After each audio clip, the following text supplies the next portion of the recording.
What's up, everybody? Welcome to episode 96 of Into the Necrosphere, and making his long-awaited, highly demanded return to Mean Street Studios this week is my good friend Shayan of the band Trivax. You will remember him from about probably 15 to 20 episodes ago. We had a great conversation. It was cut short inside of an hour because I had another call that I needed to be on, but no such limitations this week.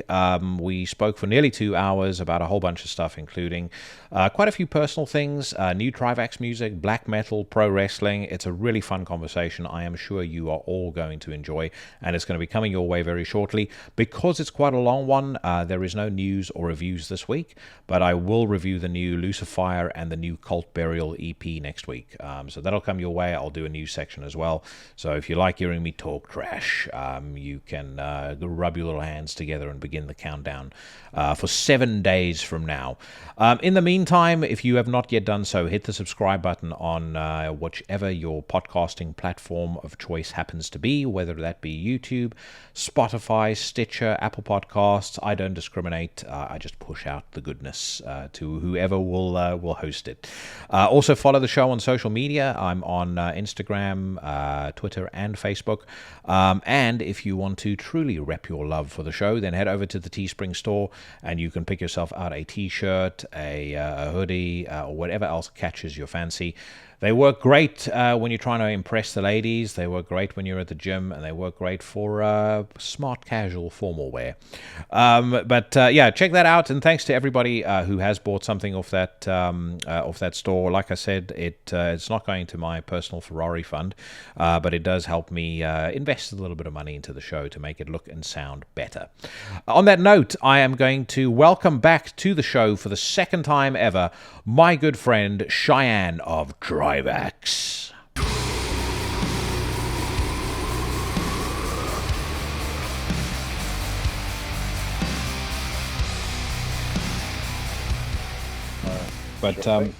Yeah, I mean, we were just talking now about how I was worried, and I meant it sarcastically, obviously, but that you were going to big time me now that Trivax is taking off. But you made a really, really good point, and I guess it's as good a place to start as any. If you're going to be, I think that the way that you described it was, if you're a true artist, you'll always be a fan as well as being an artist, and I think that is especially true of the metal scene. And if I think about everybody, particularly, folks that have been in this game for a while, who are still relevant, still making great music, still doing stuff that's challenging and interesting, I truly believe that is because they're deep down, they're still fans of the music, not only that they make, but of the scene in general. Conversely, when you've got old man Colto, first name Nocturno, sitting there sobbing and crying about how the black metal scene has lost its power, then that's when you get him churning out fucking half-baked drivel like the last Dark Throne record. Yeah, I mean, each to their own. He's certainly, without a doubt, earned his respect, within the metal community or whatever. He's entitled to have that opinion. Yeah, of course. But I think the thing of it is as well, I think their case is a little unique too, because they're a little detached because of, but yeah, I think usually I find that the people that you see that like bitch and moan about stuff, are generally people that sort of they only just want everyone to look at them in a way, and it's, of course, like when you write music, you do want validation for it. There is absolutely nothing wrong with even acknowledging that. Of course you do. You want to connect with people, you want to change the world, and any artist who says otherwise is fucking lying, or either to the rest of the world or to themselves. Like, you see bands like, who was it Judas Iscariot or something, who broke up because there were too many people listening to them. It's like, come on. I hadn't heard of that, but fortunately for them, I wasn't one of the people listening, so Sure. Yeah, but case being that, you always get people like, I mean, fucking Steve Harris, for example. You know what I mean? The guy's in like one of the biggest bands in the world, but he's, you get the vibe that he is still humble. You know what I mean? I agree. And yeah, I think you know, you should always. I think when people get bitter about stuff, that usually is a reflection of the reasons as to why they're doing what they're doing.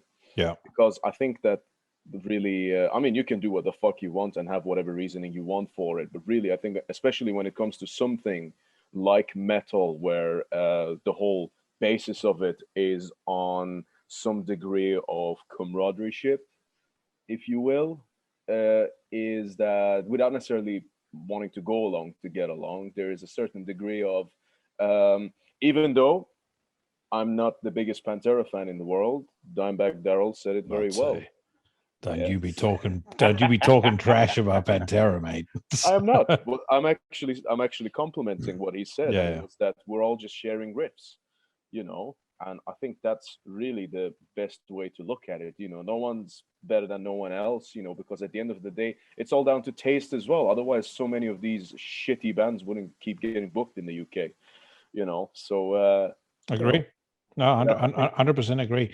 I do sometimes, and it's not indirect response to what you've just said, although they did get my brain working. I'm surprised by the amount of hate that gets thrown Pantera's way by the younger generation. Like all the shit that you see on metal Twitter and on Instagram, like they suck, they're shit, the Pantera fans are idiots. It's like, man, what the hell happened in between, me discovering them when I was young and 20 years later?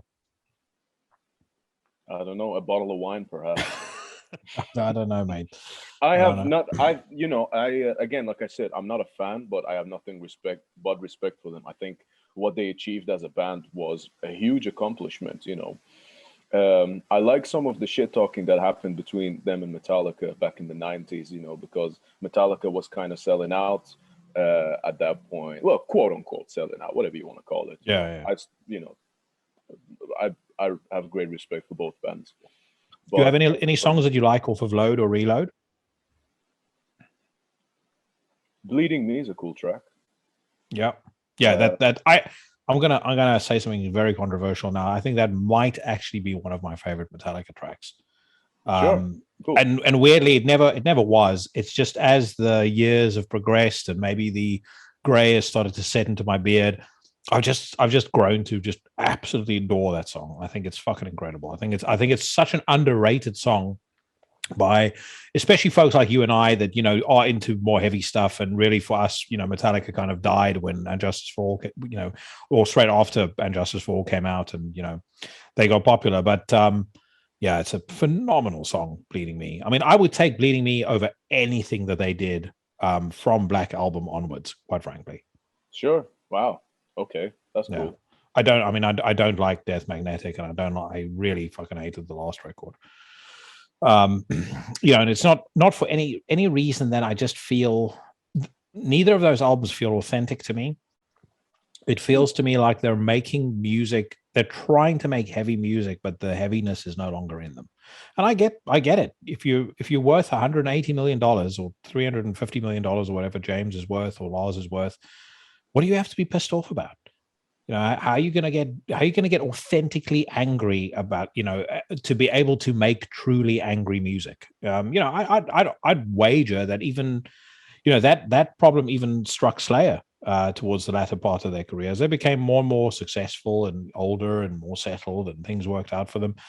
Is there anything that they ever made that is as convincing as Chemical Warfare or anything off Seasons in the Abyss? My issue is usually that when that happens, if bands feel like, okay, we've got something good going on here, let's not change it, even though we've now changed as people. My issue with that is that it then becomes formalized. Mm. There are fewer pet peeves that I have towards music in general than it being formalized. That's why I never got into bands like, I don't know, Flesh God Apocalypse. I think is a pretty good example of that, where it's like, it's just Yeah, like, yeah, yeah. they play and every song sounds exactly the same. It's like, okay, we've got a nice recipe here, and then let's just give it like a different icing each time. You know what I mean?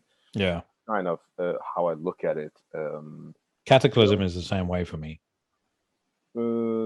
Sure. They used to sound very different back in the day, though. Yeah, when they did Temple of Knowledge, I remember that album coming out and really liking it. And I thought, fuck, man, this, if they kind of keep going down this direction, it's going to be great. And then they're one of those bands that it doesn't matter how heavy they make their music sound.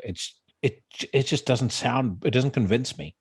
I mean, there's fucking Radiohead songs I think that are more edgy than anything Cataclysm has written. So.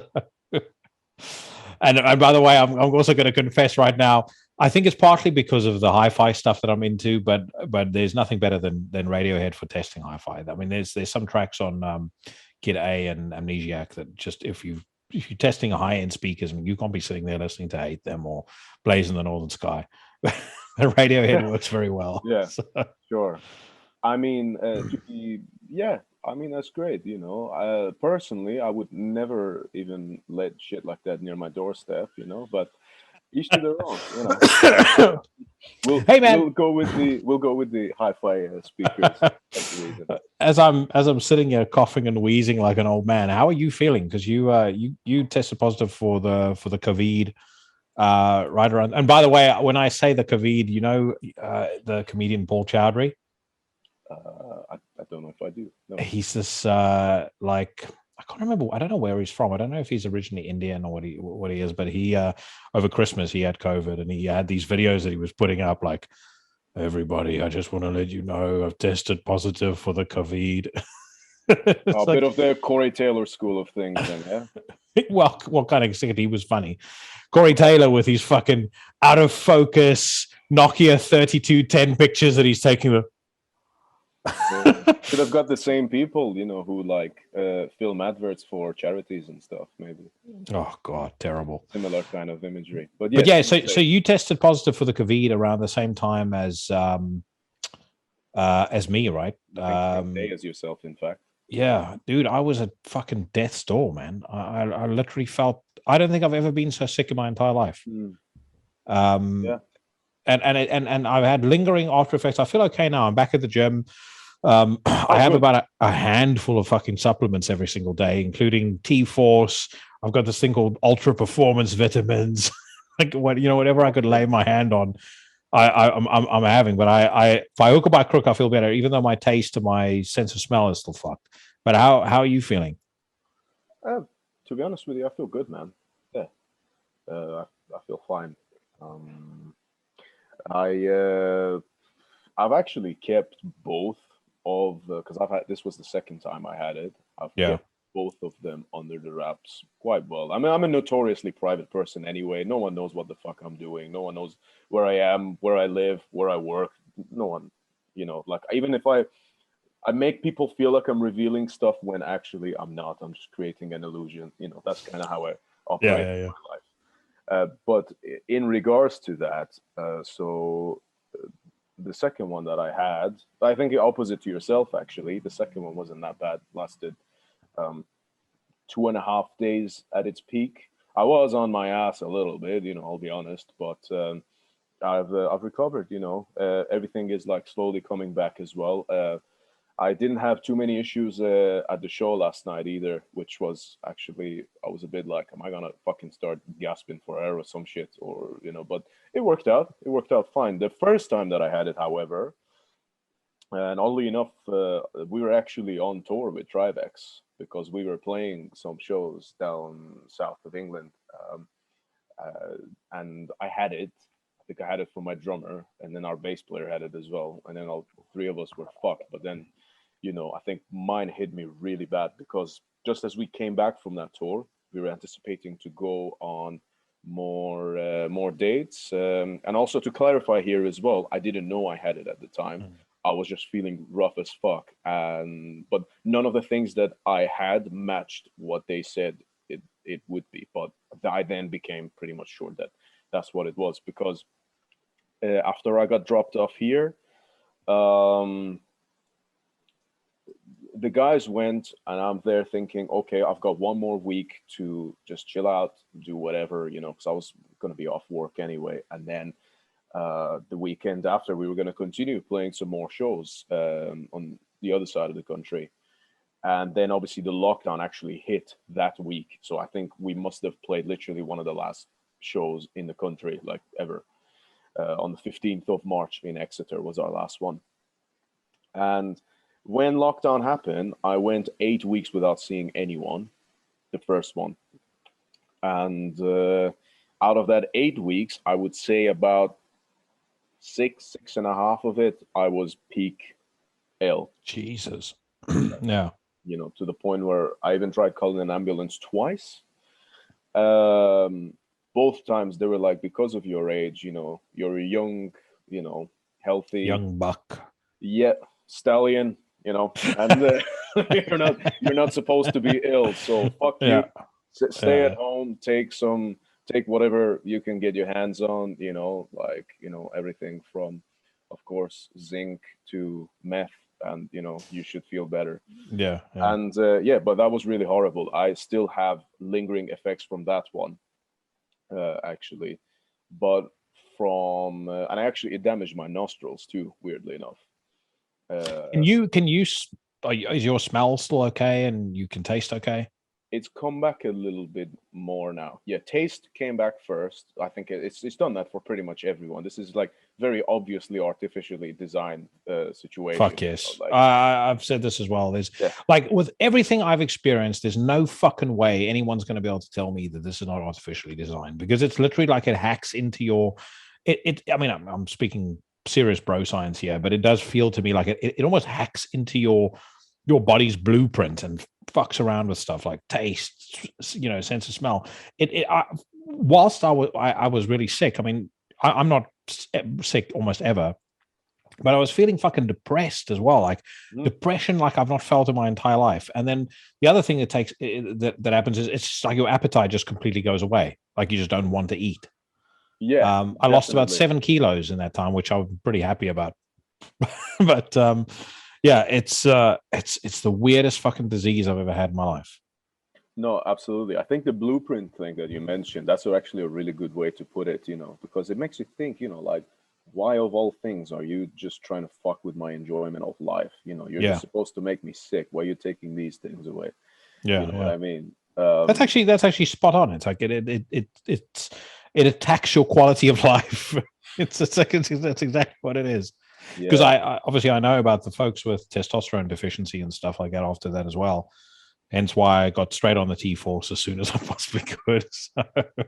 No, you know, I don't think there's anything wrong with that. Personally, I think, I mean, I've been natural. I've never even touched anything like that. The most hardcore supplement I've ever taken in my life is probably creatine, which, as you know, well, T-Force isn't it's not extra testosterone. What it does is it kind of stimulates your body to produce more testosterone. Yeah. And it's not, you know, it's competition safe and stuff. You know, it's not something that's shady. The closest I've gone is I used to drink. I can't remember what the name was, but I bought it off a thing called Predator Nutrition, and it did say like if you take it, you need, and you are in like bodybuilding competitions or athletic competitions, you need to check with your local with your local athletics board before you taking it. I have to say, I fucking loved it. I'm very tempted to go straight back on it. It's I felt fantastic. I've never felt better in my entire life. This is actually, well, this is what I was going to say, that whilst I haven't done that myself, I think that when I think from like maybe 35 onwards, I think that if you have a good doctor, and obviously I'm not giving people like medical advice here, just saying my own personal thoughts, you know, because the last person you want to get fucking medical advice from would be a fucking black metal musician from Iran, you know, who's upset a lot of people for blasphemy and all that shit. But I think that from maybe like 35 onwards or so, because that's sort of where it starts dropping. If you have a good doctor, if you've got good money, and you've got someone who can like kind of keep track of your blood records and stuff, I don't see any issue with like TRT or anything like that. Fuck no, I'm strongly in favor of that. I'm 41 now. I don't feel like I need it just yet, but I'm for sure going to start maybe from next year or the year after, start getting myself tested, and I'll be going on TRT as soon as possible. And I will say, jack those levels up to right below life-threatening. Right below. I like that. Yeah. Yeah. Yeah. I want to be like Sylvester Stallone when I'm 72 years old, man. Have you seen what he looks like? Oh yeah, yeah, That's for sure. It's I mean, crazy, man. Not you just what don't. he looks like, but how he fucking works out as well. It's Yeah, incredible. yeah. Yeah, yeah. It's very impressive for Yeah, sure. no, I'm, I personally, if I could look like that at 72, I'd be fucking delighted. So, and I like Sly as well. He's a very cool guy. Yeah, yeah, yeah. I like. But so you played your first show last night in what, 15 months, 16 months? How was that? Well, as I think, if you do the math, I think it's exactly 18 months since the last real show that we did. Obviously, we did the stream Yeah, yeah. very shortly after I actually did my first appearance on your lovely podcast back in January. Yeah, so 18 months without being in front of the crowd, and yeah, it was good. As you can hear, my voice is slightly deeper than it normally is now, and Mm. that might just be a side effect of. I'm about to say, it's getting used to listening to yourself through those monitors again, and being able to manage your voice properly. Because that's, I think for a lot of folks who they've not been on stage doing vocals, they don't realize what a fucking big deal that actually is, and how quickly your voice can go. If there's anything you can, like any, I've known a lot of people who've never done this, and then they'll watch like a live video and they'll see a guy getting fucked off at somebody and like yelling at them about the monitors, like they'll always kind of show with their hands like up, up, up, and Standing.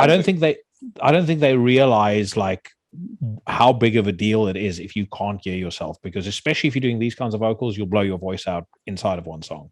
Listen, man, I'm so glad you know this. By the way, I don't know if you've spoken to anyone on the podcast about it or anything, but that's very fucking important. I did myself when I was playing in Imperial Empire with Lee from Oh yeah, what's to say, formerly of Malevolent Creation, now with Unblessed Divine. I remember not being able to hear myself in part because I jumped off stage and I ran into the audience. But, you're vocaling, and it's like your voice kind of goes into a higher pitch. And after about 3-4 songs, I was like, "Good God, I'm gonna fucking remember this tomorrow morning." yeah, Yeah, I could really feel I was straining my voice. yeah. So this is the funny part.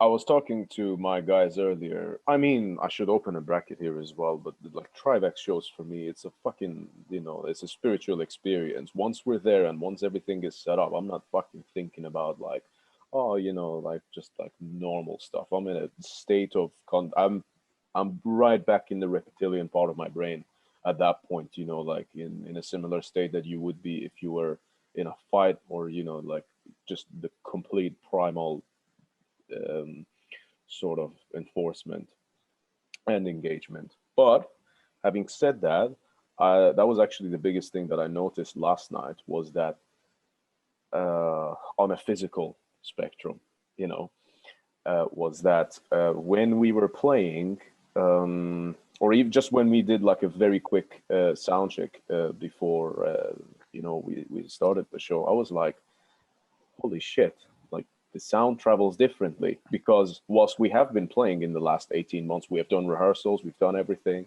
The thing that we haven't done is actually play on a stage. And Mm.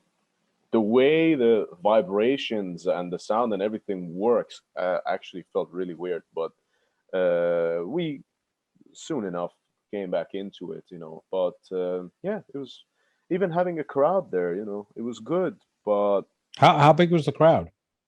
pretty good. Yeah, we played at the Electro Works in London, and we pretty much packed out the venue. That's not bad. And Uh, that place can take about, I think, full about 500 to 600 people, maybe a bit more from memory. the upstairs, I don't think it's that many to be honest with you. But it's got a lot of different rooms, and they've just redone the place now as well. Ah, okay, You know gotcha. what I Yeah, mean? no. Yeah, I mean I, it's a I great stage, great like it's really good. yeah. Sound was good as well, but I would say I don't know, maybe near 200, something like that. Yeah, I'm probably thinking back to, I saw Malevolent Creation and Immolation play there years back.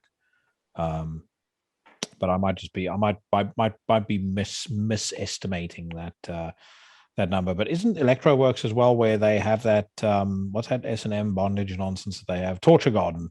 They have that once a month. So yeah, I coincidentally ended up at one of those about 6 years ago. Yeah. Uh, my partner at the time and I went to see one of my friends there, and he was working, and it was like, okay, guys, like, and we were just dressed up normally, and it was like, okay, guys, like, come on in, it's okay, I'll get you in for free and stuff, because tickets were like £60 or some shit. Yeah. And I was like, oh, okay, what's going on here? Then he was like, don't, like, it's okay, everyone's harmless. Just when you come in, you might see some freaky stuff here, happening and shit.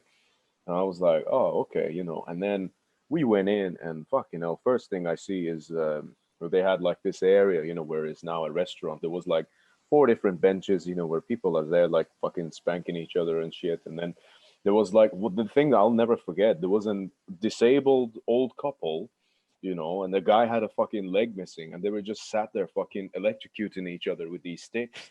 And I was just whilst like fucking touching tongues, and I was just like, wow, this is really, from a kid in Iran, that we weren't even supposed to like look at women's hair, and then now I'm here looking at this old I was couple. about to say, bro, that sort of thing wouldn't fly in Iran. That's for Fucking sure. mother of culture shocks, man. Fucking Yeah. hell. But it's cool, Yeah, apparently they had it just this Saturday before we played on Sunday, So Okay, cool. yeah, the barmaids were hinting that we were slightly overdressed, so it was good. Who else was on the bill? So we played a Trivax Open actually, which was honestly like the best thing that could have happened, because Mm. I could not have fucking imagined getting there and having to wait like 6 7 hours after doing sound check to watch everyone else play and then get. Yeah, yeah. I was very grateful of our position last night. But yeah, it was a very good lineup. We did. It was Trivax, Chrome Dew, which is half of a band called Craven Idol, which you might be Hmm. familiar with. Very good UK band. Excellent last album that they did. The show was headlined by Grave Miasma. Oh So yeah, I love Grave Miasma. yeah, yeah, good band, good guys Badass as well. band. Yeah. Yeah, I still want to get them on the podcast at some point, actually. yeah, yeah, they'd actually make very good guests, I think. So it was basically like their album launch show for this new record they've just done as well. So it was kind of very like a home environment for all of the bands. I think we all kind of felt very comfortable there. We all knew the crew people there, and everyone was just sound as fuck. Like people who are actually passionate about what they do, and Yeah. it's inspiring being surrounded by that. Like you can only push so hard on your own, but when you have people around you that are into the same shit as you are, and everyone's interest is to just make shit work, Yeah, yeah, yeah. it makes a world of difference. I, No, I, I I agree. appreciate that.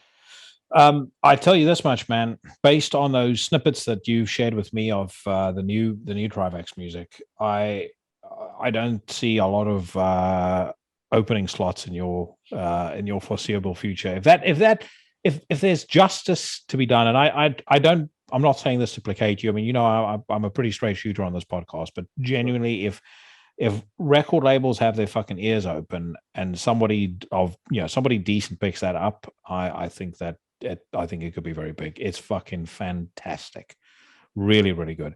And as a side note, I do marvel at how many great bands there are right now, and it feels to me like, especially in the UK, that aren't signed, like Thundering Hooves, Cult Burial, you guys. It's like if I had the time to start a record label, I'd start a record label just to sign all of you guys up, because I feel like it's like I feel like I'm like there's this gold mine that just no one is touching.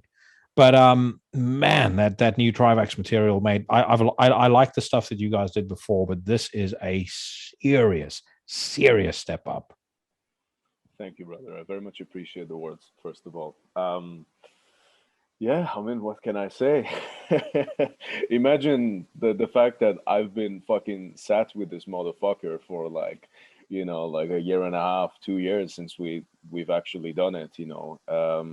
We've the thing is as well, we did have a couple of offers, but you've heard the album yourself. I mean, this is gonna be the most beautiful cocktails for anyone who's listening, because they ain't heard it yet, and they're probably not going to for a little bit, unless of course some labels can, uh, get their gears going. But yeah, I think it.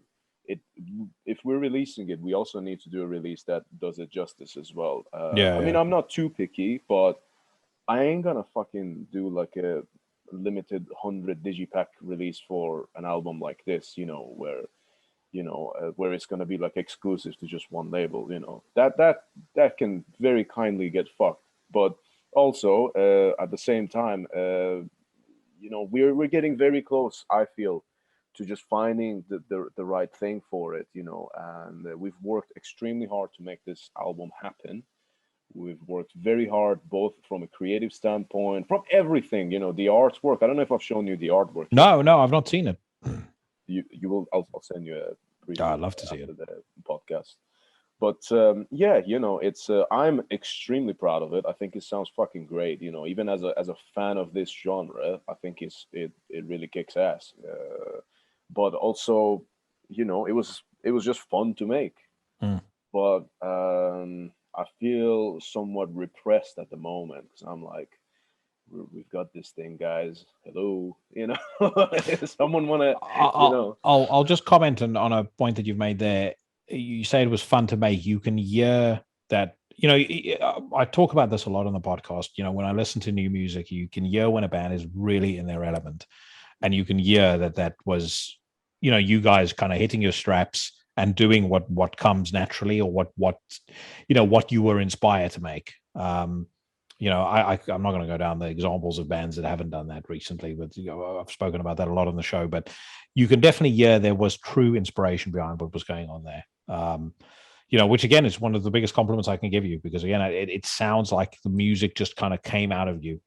But it's, what I love about it is it's dark, it's menacing, it's aggressive, but I can definitely, it's something that I think could translate to a bigger audience, like maybe not Dimmu Borgir size audience, because it's a little too, it it's not as maybe accessible as that, but that's not a bad thing. I'm trying to kind of find the right words here to do it proper justice. But I think, I really think it's one of the best unsigned records I've heard in probably maybe my entire life. I think it's fucking outstanding.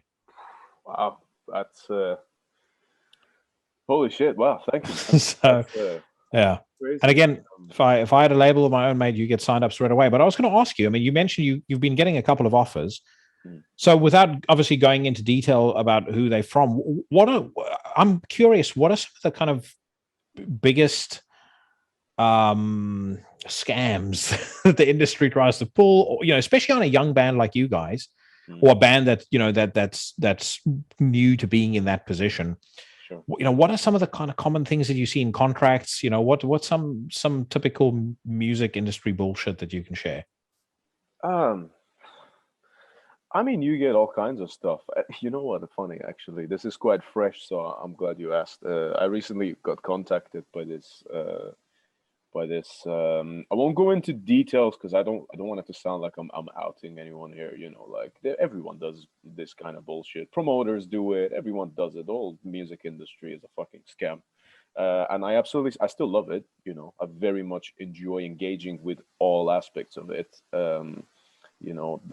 That I didn't used to, but I've grown to sort of enjoy little bits here and there. And I know now that not everything about being in a band is about songwriting, which is, as far as I was concerned, was the most important part. But yeah, I think we recently had someone who got in touch with us and was like, hey, send me one of your designs, and then we'll do a print of something.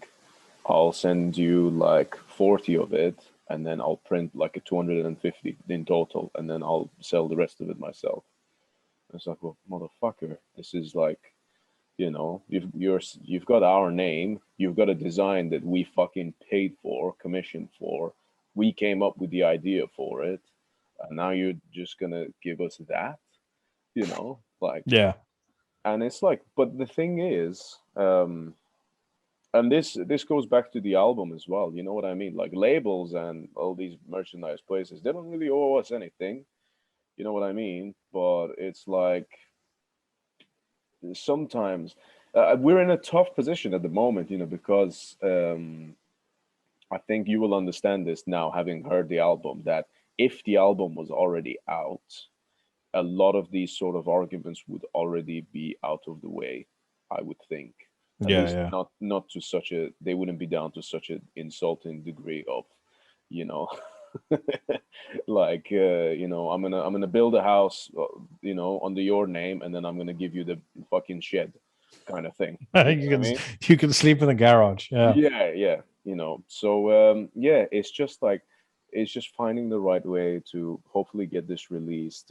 I'm confident it won't be too long until we can release the full thing. And I'm actually kind of blown away by your compliment on your vision of how big you think it's gonna get. That's very flattering. It's actually not even how I personally look at it. I just want to fucking get it out of my system because Mm. it's an art piece. It's art that I'm proud of, and I think that myself and the other two gentlemen in the band did a very good job of making it. Um, so I just want to get the shit out of my system. You know what I mean? And I just want to get the constipation done with. But you know, yeah, I think once it's out, a good. I mean, music takes time to get to people anyway. Yeah, yeah. I you know.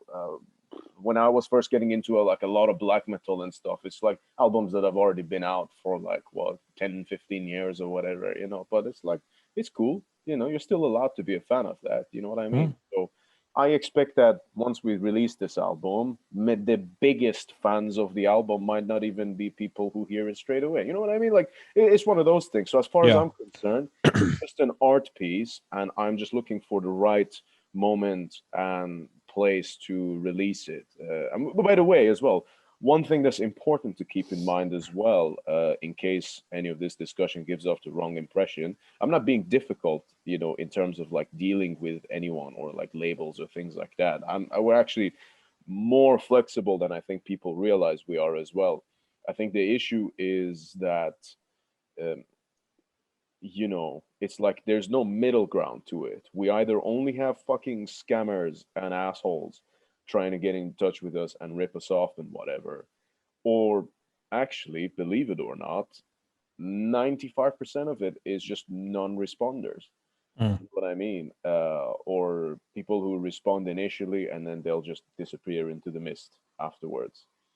Which it's important to stay somewhat um, sort of mentally and emotionally dissociated from what you've made, because you don't want to then start thinking like, oh, is this something that they don't like this riff, or have I done something, or have they I don't give a fuck. You know what I mean? This Yeah. is an art piece and I've done it from the bottom of my heart, and it's done to utmost honesty. I will not fucking change that. But if people like it and they want to work with us, then that's fucking great. And if they don't, or they chicken out, or they look up the band, and then they're like, oh, these guys are like these scary Middle Eastern I occultists know or the whatever who do bodybuilding. members of the far right.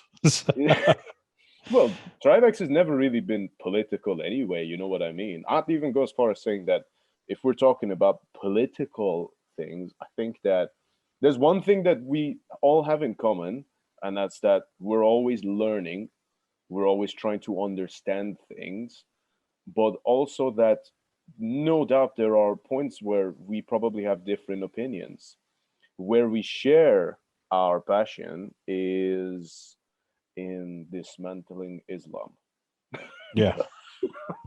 Well, mate, everybody's not I everybody. say that I say that with a slight pinch of salt. Obviously, that is a big part of our agenda as well. But our music is music at the end of the day. We just enjoy performing good fucking extreme metal music and sharing that with like-minded people. At the end of the Yeah, day, yeah. that's all that we are about. If people want to make assumptions about where we stand politically and religiously, then that is really more so a reflection of them. That's because they're not, what we were talking about, people being fans, that's because they're not fucking fan enough, Yeah, yeah, yeah. they're just looking for distractions, they're looking for bullshit rather than just enjoying music. They're looking for something to fill that empty void within them, because maybe they don't have a place in any of this. Maybe they're just trying to make sense of everything. Everyone is trying to make sense of their fucking existence, and yeah. No, dude, I totally agree. And I mean, again, you see this all the time on metal Twitter. You kind of look at it and you go, are you guys actually even fans of this music? Like, you literally try and find something to assign to the far right or to the fascists or whatever other boogeyman you've dreamt up around every corner. One of the big ones obviously was Winterfilleth, which I was fucking shocked about. Like, I couldn't believe the amount of hate towards that band. Until it actually kind of came to my attention, and then the reasons why, you look at it, it's so fucking spurious. It's the same as Bigwa. I mean, listen, man. I'll make a really good example of you. This was a situation that happened a few years ago. I mean, thankfully, majority of the people actually do have some common sense, and they understand that you just cannot grab this template of like, oh yeah, you guys are bad, and then just apply it to everyone else. At least not when it comes to a band like Trivax.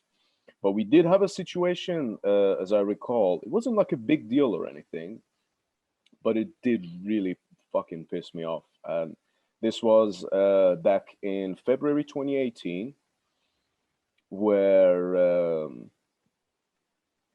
I mean, again, maybe I'm making a big deal of it now by talking about it on the podcast, but I do like to mention this because, just to sort of prove how twisted some individuals' mindsets are on these things. And we had a guy from another band messaging me. I won't mention them; they're a fucking shit band anyway. But he messaged me, and most bands who wear shorts on stage are shit anyway. But except a few. But he, except Pantera, not to insult. I was just about to say, don't you walk that road. We're all good. But yeah, he messaged me and he was like, "Oh yeah, it was like a really sort of like a passive kind of bullshit message as well. Like not a real like man to man kind of like thing. It was just like, oh, so I've heard this thing about some people who attended this festival that you guys played in Birmingham, and someone was saying that at the end of one of the songs, Shayan did a Nazi salute, and I'm just messaging you to confirm whether this is true or not." Motherfucker, we're a multinational band. Yeah. There's fucking 3 people from 3 different backgrounds, 3 different sets of beliefs, everything, and we're playing here. We got away from our fucking home countries just to be able to play extreme music and express ourselves freely. Do you really fucking think that people like us are going to have any sort of tendencies towards any form of ideology that is as restrictive as, I mean, it just fucking blows my mind. I honestly, I still can't fucking grasp my head around it. And it's like, I do think that, like I said, that's more so a reflection of those people. Well, it's like the whole theory around, the dog whistles, and, people go, this is a dog whistle for racism, or this is a dog whistle for homophobia, or this is a dog whistle for Islamophobia. And it always seems to be that they can hear the dog whistle so much better than the rest of us. And you kind of start thinking to yourself, who's the bad guy here? You seem to be able to find evil and terrible shit, around every single corner. And this, to me, is exactly the equivalent of the 1980s when, these guys that were going on about metal music and horror movies and stuff like that, they were the child molesters and, people with skeletons literally falling out of the closet. So I personally think, I know anybody who's followed the podcast for a period of time has probably kind of seen the progression in my thinking in this regard, but I do think the pendulum is swinging. There's no doubt about it in my mind. All of the indicators suggest to me that there is a silent majority that is growing increasingly bigger. I think those folks are going to vote with their eyes, their wallets, their ears, and eventually when it comes to, going to a polling booth, they're going to pull the lever. They're not going to be publicly outspoken because they're afraid of their, for their careers. They're afraid of, people mobbing them online and things like that, because these fringe groups, whether they're on the left or on the right, they're fucking nuts. But every indication whether you so you can look at it from this perspective. What's the most popular news show in America? Tucker Carlson, by far. What's the most popular late night talk show in America? Greg Gutfeld, by far. Both conservative. You then look at all the TV shows that have been launched and been cancelled recently. They're all like overtly woke. All of them cancelled. All of them complete failures. Every overtly woke movie, total failure. And that's because, like I said, the silent majority kind of sits back and watches this shit and says, this is not for me. I'm one of those people. I don't watch any new movies really or any new TV. I watch old stuff because the new stuff doesn't interest me. And until they release something that I think is worth watching, I just won't support it anymore. And eventually, if I've run out of shit, I'll procure some of the old favorites and I'll just cancel my Netflix and I'll cancel my Amazon Prime until they start doing something that I want to see. But I think more and more people are going to feel that way. And I think, as I said, the pendulum is going to swing. This is to me no different to how anodyne the culture was in the 1980s, and then in the 1990s suddenly movies went from leading man who's a bad guy and becomes good at the end because women tell him he's an asshole, to Reservoir Dogs, Pulp Fiction, Natural Born Killers, True Romance, crazy, violent, politically incorrect, unhinged shit. That's exactly where we're going to go back to. I was just waiting for Tarantino films to be. I was just about to, but I was about to say, mark my words, that's exactly where we're going to go back to. Think about what's been the most popular films of the last couple of years. Joker, Once Upon a Time in Hollywood. It's all been movies that have no political agenda whatsoever. I mean, you could argue maybe the Joker has, but I don't really see that. But it's all been things that have just been, it's just a story of just telling a story. That's exactly what movies and entertainment are supposed to be. Dune, probably the most anticipated film of the year. Same with The Many Saints of Newark. It's people just want to be entertained and they don't want to be preached to all the time. And as I said, I think eventually, the culture flows ultimately where money flows, and eventually enough people are just going to go, I don't want any of this shit. Don't want to see it. Don't want to listen to it. The fucking idiots in Hollywood and things like that, they're going to have to follow suit. On top of that, I don't know what sort of impact it's going to have on Hollywood, this new law that China has passed where they banned effeminate men from television. Did you see that? Yeah. That was fucking funny. Well, it's a good thing they have John Cena then, huh? Oh. Yeah. You saw his groveling apology. How fucking pathetic. But man, I used to be such a WWE loyalist, especially during the Attitude Era, and I'm AEW all the way now, man. Especially now, after this last one. Fucking hell, yeah. Oh, dude, very briefly, by the way, just to like open a little bracket as well. I was about to say, let's pause and warn everybody. We may be talking wrestling for the next 15 to 20 minutes now, because I know we threatened to do it last time, and I feel for the people that aren't into wrestling, but as soon as I start, I don't fucking stop. So. Yeah. But also, before we move on to wrestling, all I will say to what you were saying about the whole like the political movements and how everyone's kind of doing this, and especially the younger generation that is so very easily sucked into this. Validation is a dangerous drug. I agree. 100% agree. And I mean, that's the drug upon which social media is based. And that's why you see the insane fucking crap that breeds out on social media. Exactly. Yeah. And unfortunately, that allows people to think that what they're doing is okay. It's like religion, like you're doing something, and I'm sure that deep down enough, people aren't actually that dumb. It must feel to them subconsciously that this is a bit fucking stupid. But then you look around and everyone's saying, "Oh, you're beautiful. What you're doing is fucking great. I'm so proud of you." Don't let them tell you otherwise. Rather than actual fact checks, rather than actually understanding the way of situations, rather than just but then instead just point fingers and say, "Hey, you are all evil." And and one thing as well is that one big problem I have.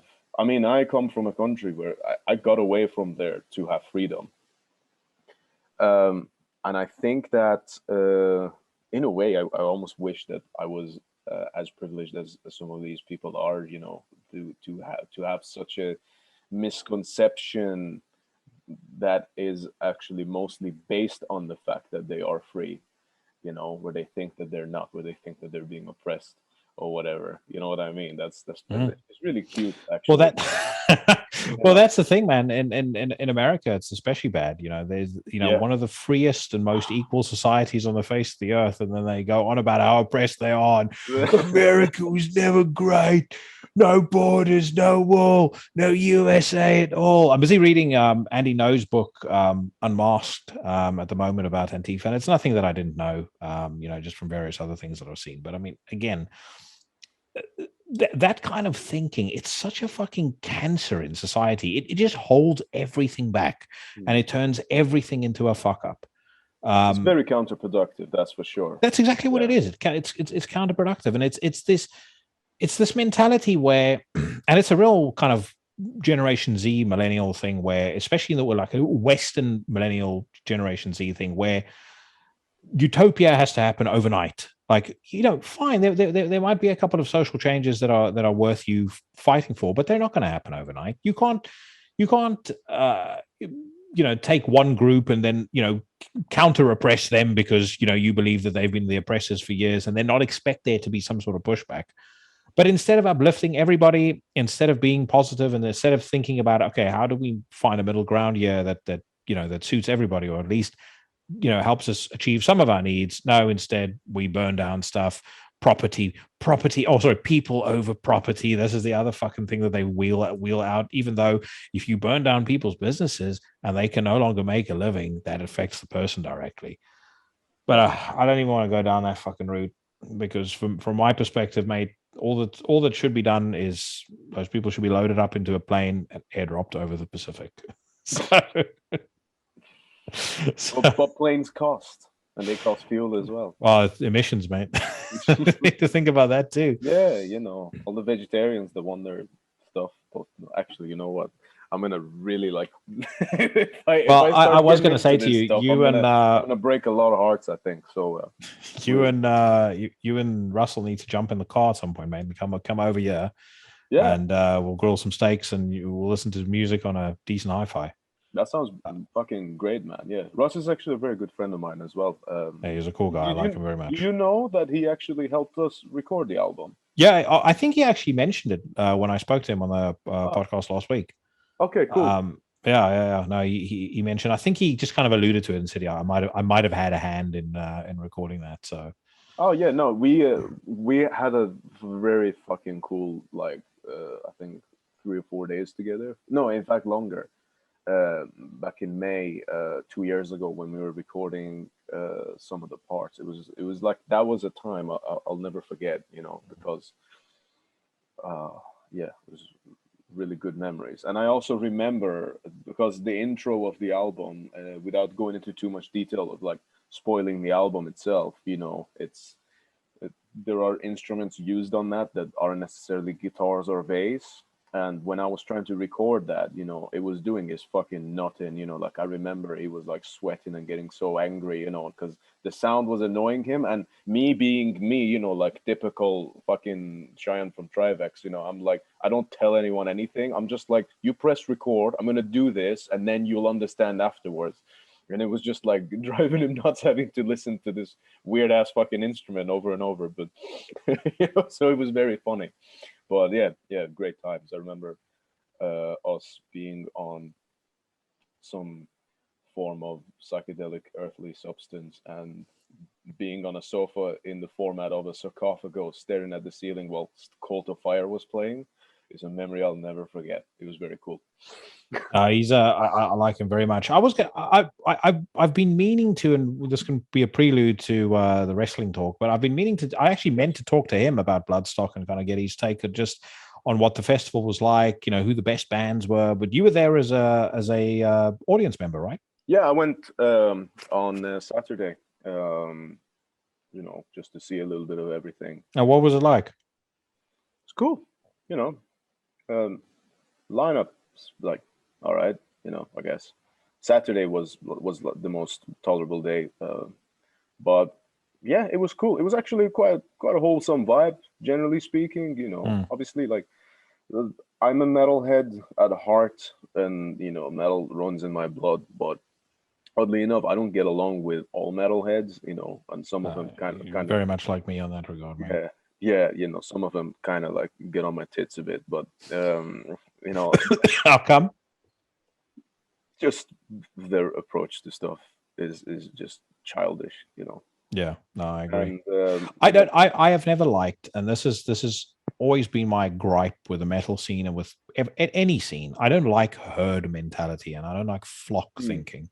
yeah, Like yeah. it was. I think it's part of why I love Gol and Gorgoroth so much, especially around that Ad Majorum Satanas Glorium period. I remember seeing an interview with Gol, and he's talking about human behavior, and he's like, blah blah blah, it's behavior for the flock.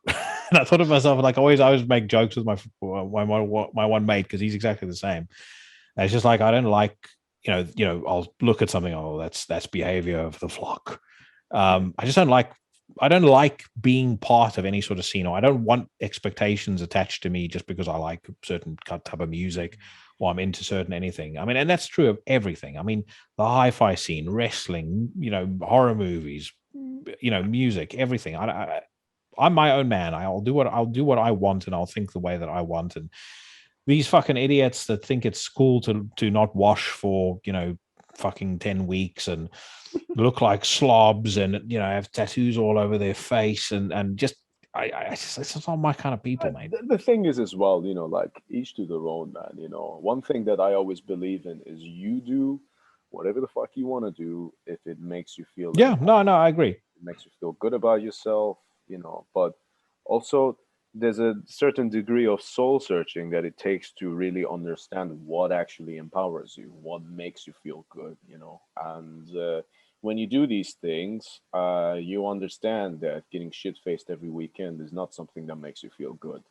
Like a lot of things. I mean, I can get into it. Even like promiscuous sex. That's like all of these things. Okay, yeah, on the surface they've got their benefits. It's all fun. And I say this with absolutely no judgment. I am just saying that when you see people that are so easily drowned in the quote unquote flock mentality that you mentioned, you make them you kind of, without judging them as a person, it just makes you think that they've not been through that level yet where they understand these things or realize that, okay, this and this and this are fucking me up, and I'm becoming a weaker person because of it.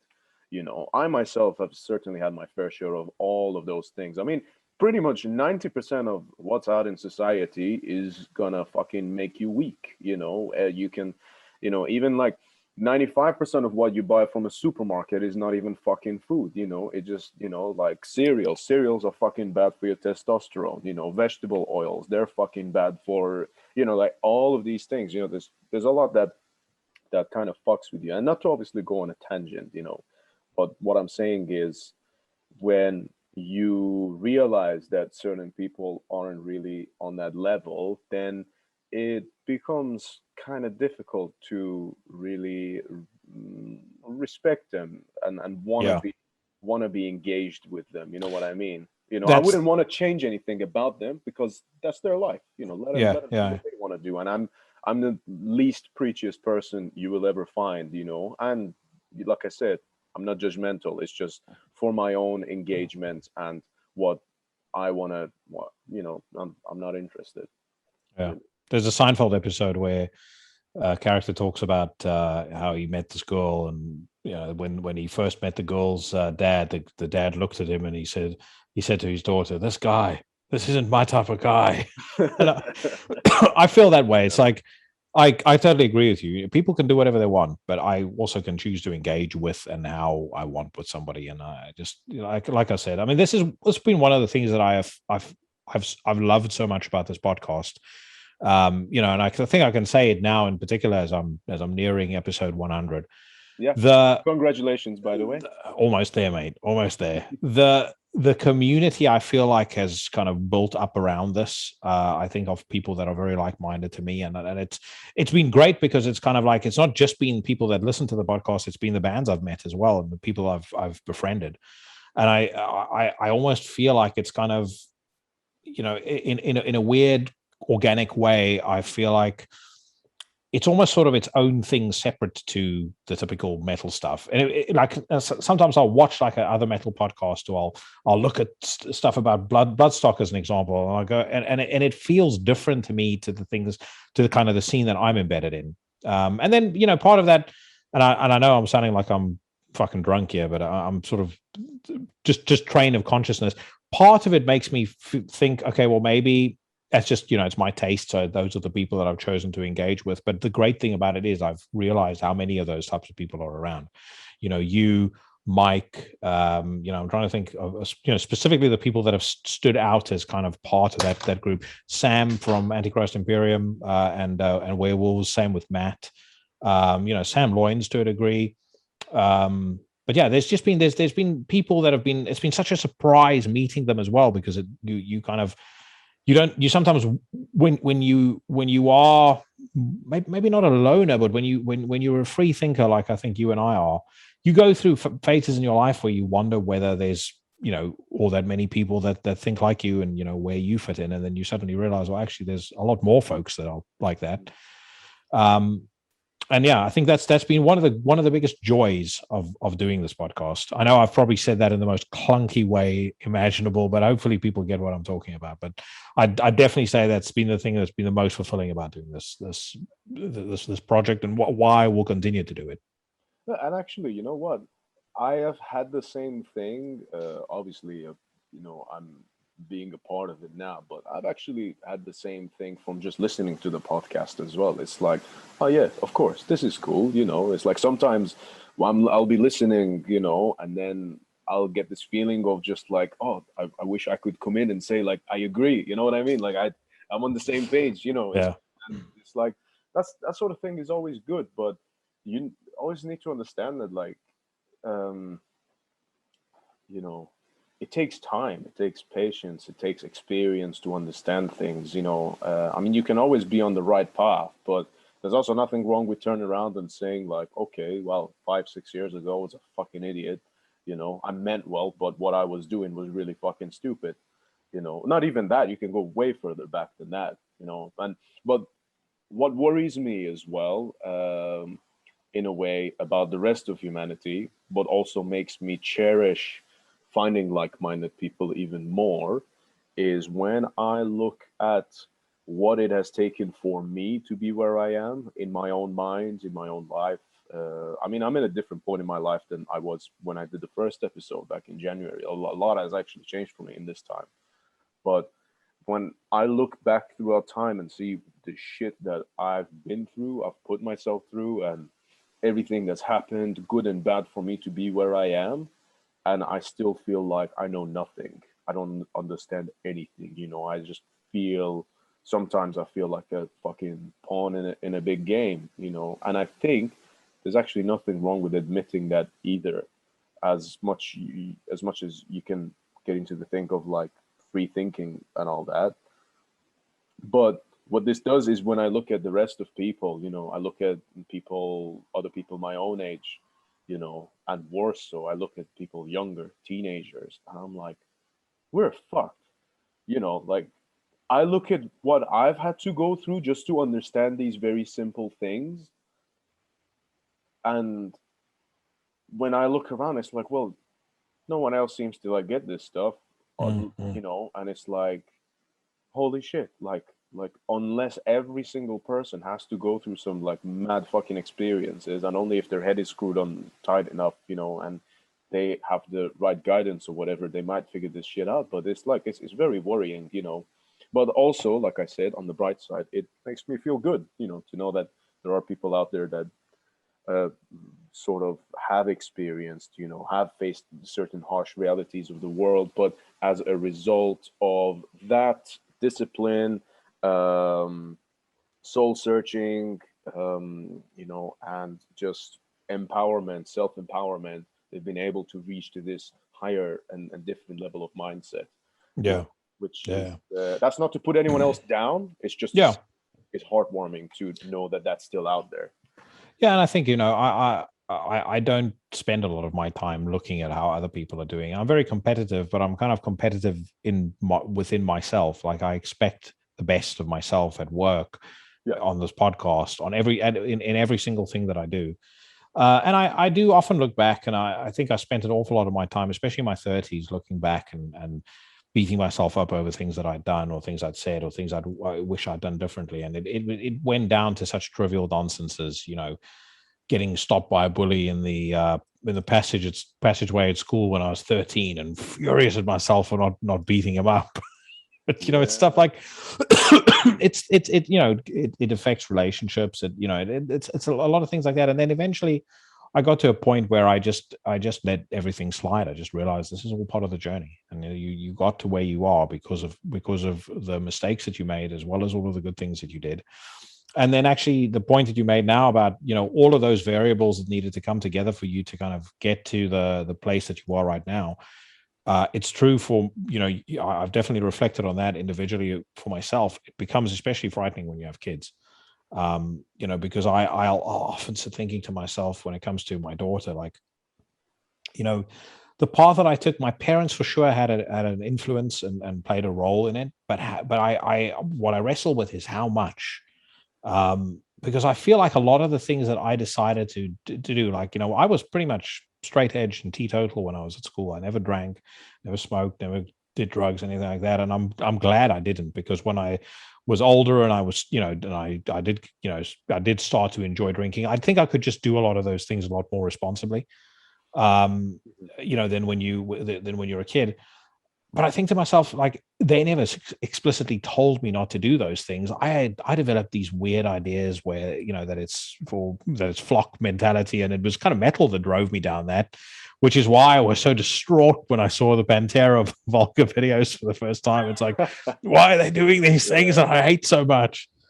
But yeah, it's you're absolutely right. It's like, I mean, those variables to have come together to get you to where where you are right now is extraordinary.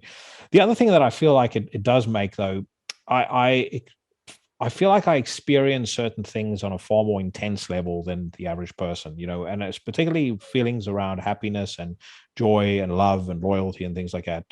Um, and part of it, I think, is knowing or being old enough and experienced enough to realize that you don't often come across somebody that's like-minded or where you have that connection straight away, like I think that you and I had. The other thing is, is also kind of, I don't know if it's this music or what it is, but it's this. I feel like I live with this constant thought in my head, like it could all be over tomorrow. I could get diagnosed with cancer. I could, get hit by a car. Something could happen, and I feel like I want to wring out every last ounce of joy and happiness and goodness in life. And equally, I want the people that I'm close to know not only that they mean something to me, but equally I want to let them know why they mean something to me and why I think they're special people.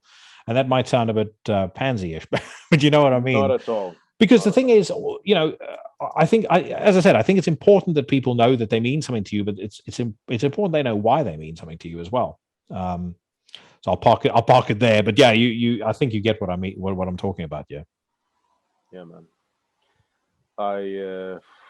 What can I say? That's pretty much been, it's been a very focal point of my life as far as my own thoughts is concerned. But it's like it's always an evolving thing as well. I know this is probably a generic saying by now, but the last year and a half, without a doubt, has clarified a lot of that for me personally. Although I was kind of already on the way anyway, I have actually made amendments with people that I never thought I would. You know, just recently, I even, without going into too much detail, I even started speaking to Ali Madarshay, the vocalist from the band Arsemes, who got it was the thing in the headlines about it that they got arrested and stuff. I used to play with that band before, Mm. and yeah, we went like 6 7 years without talking, and you know, uh, like you say, all of these experiences, it teaches you something, and time is always short. You never know how long someone is actually going to be there. Yeah. You never know.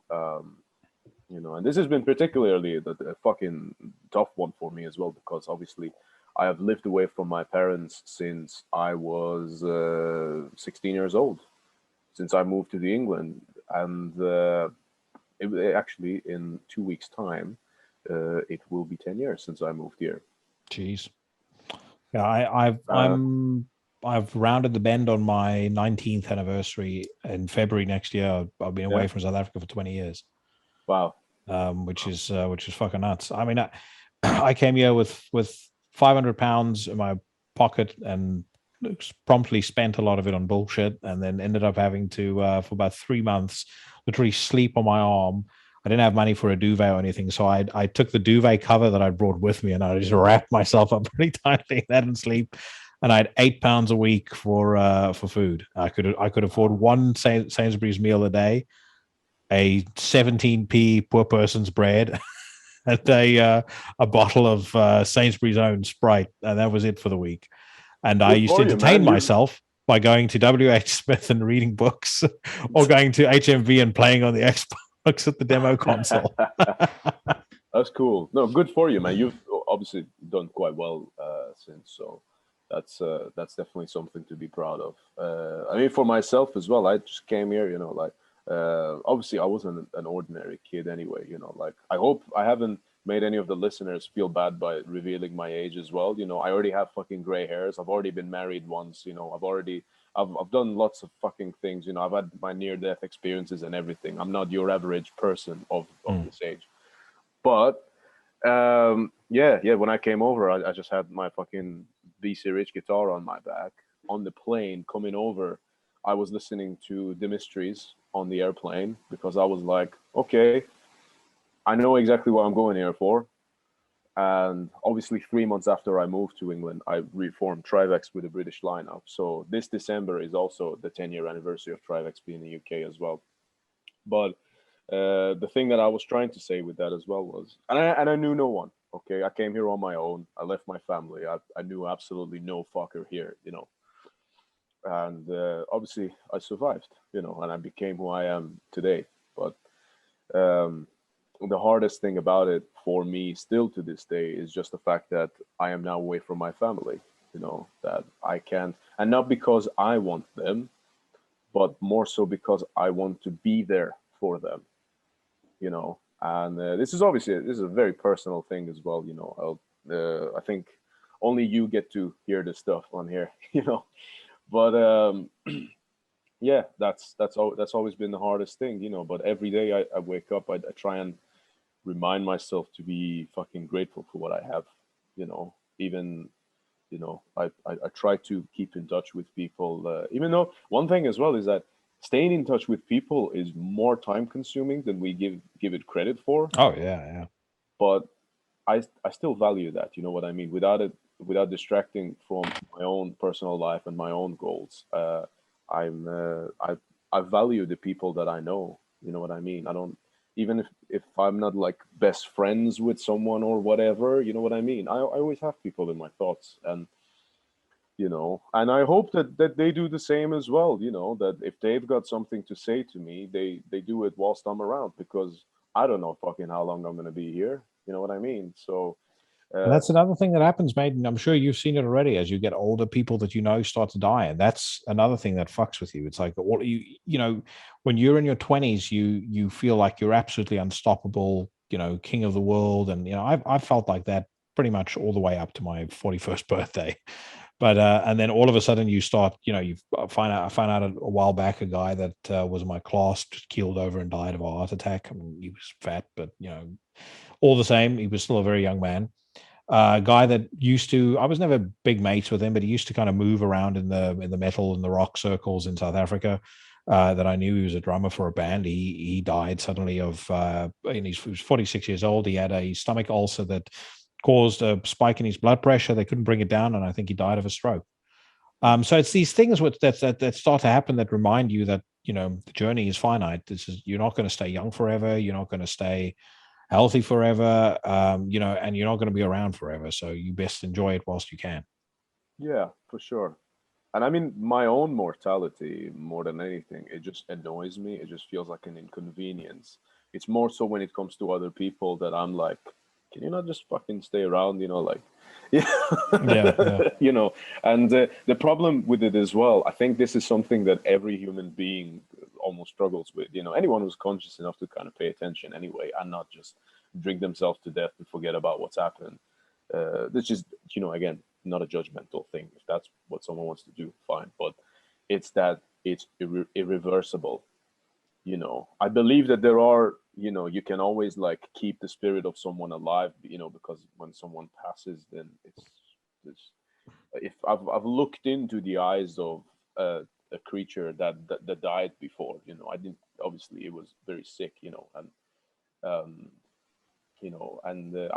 I've seen death happen, and it's very fascinating because it's like the shell instantly just becomes empty.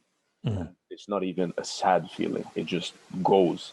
You know what I mean? It's almost like something comes, snatches it, and goes away somewhere that you can't see. And then the pupils expand. And it's not even a grim thing at all, I don't think.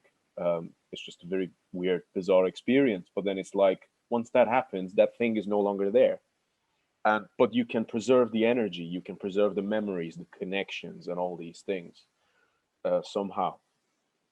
But yeah, I think the thing that fucks with people is that I wish I had so and so I could say this to them. I wish I had so and so I could, like, but it's like, well, what's stopping you from doing that now?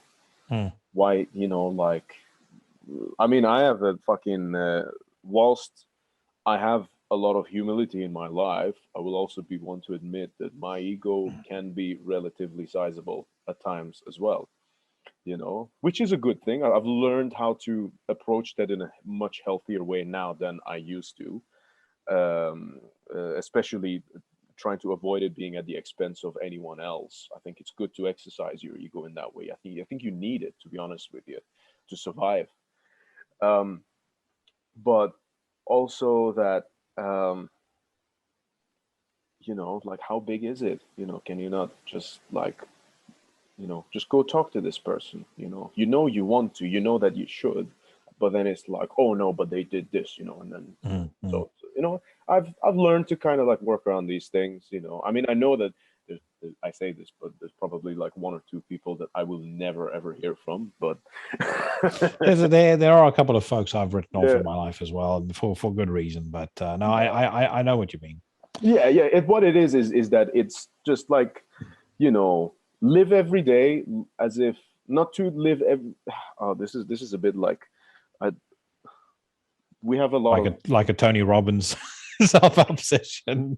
But the thing is, like, I'm not saying live every day as if like you're trying to do like bucket list bullshit or whatever, where it's like every day you have to be totally fucking crazy and completely out there. I Yeah, believe in balance. I believe that the good times and the exciting times, you have to earn them by going through some stale things, and by going through suffering and struggles, and that's why even going to the gym, to me, that is me adding suffering to my day, because that equates to earning earning more balance, earning more credit points to enjoy life more. That's how I look at it. It's the and same also though, there's a work and catharsis. I find when it comes to training, when you get to the end of that brutal session, and you've fucked yourself up completely, but you kind of get to the end of it, and you're like, I've done it.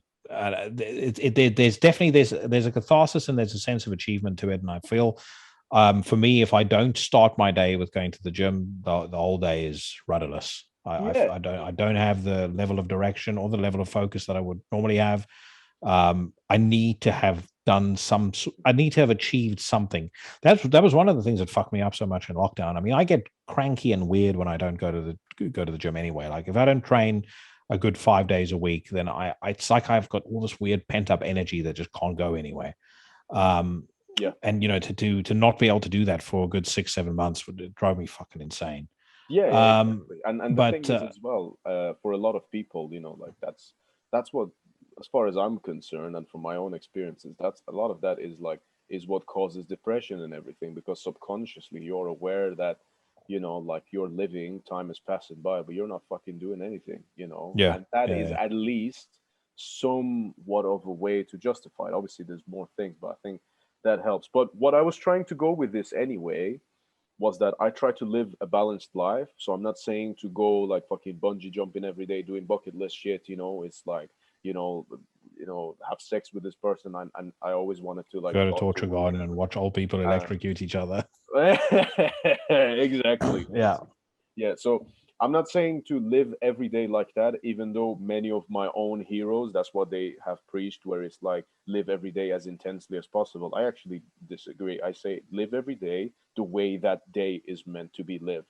But what I will, however, say is live every day with the awareness that death exists Yeah. and Agree. it's always just around the corner. Yeah, no, I agree, and I also think broadly speaking, we kind of touched on the fucking Antifa lunatics and stuff like that before. I think a lot of these folks that inflate their self-importance to the degree that those people do, I think that part of the biggest problem is that they never remind themselves that this is all going to come to an end at some point. I feel like that is truly living without reminding yourself, as you just said now, that death exists and it is part of the journey, and that's where we're all going to end up in the end. Because I believe that thinking that provides a degree of humility, or it forces a degree of humility because it forces you to understand your place in the universe. But the other thing is, it also makes you realize that in the grand scheme of things, you're a mustard burp in the Yeah. in the space of time. But also that to yourself, you are still everything. You might be small in the external, but you are just as much a part of the universe as the universe is a part of you. Yeah, I do also very much believe that. That doesn't mean that now I'm gonna go out there and I'm gonna fucking, throw a punch and then I'm gonna knock out the sun or something like that. You know what I mean? Like it doesn't work like that. It's just like, you understand that you're a part of the unit. We're all connected. yeah, yeah, Even when I am on stage playing, performing a show, I am still just as much a part of the crowd as they are a part of us playing the show. We're just creating an experience all together. We are all experiencing this. It's the thing that Aleister Crowley said, that, if you've got one thing in the middle and you've got one person looking at it from the right side, another person from the other side, you're seeing different things, but you are still looking at exactly the same thing. And as far as I'm concerned, a lot of these experiences, and our general experience of life is exactly that. We are all connected in some way, one way or another, and yeah. it is the characteristics that we all have within us. Just as we were talking about training, by the way, you correct me if I'm wrong, but you lost a fuckload of weight a while back, and that was all kind of part of your sort of training journey as well, right? Yeah, man. How much weight did you lose, if you don't So mind me asking? absolutely not. I'm more always happy to talk about it, especially as it's a it's a very important side effect of the journey I have had for my own mind and the person that I am. That's been a part that's helped everything else reach a higher stage of completion, um, and just becoming a better version of myself, really.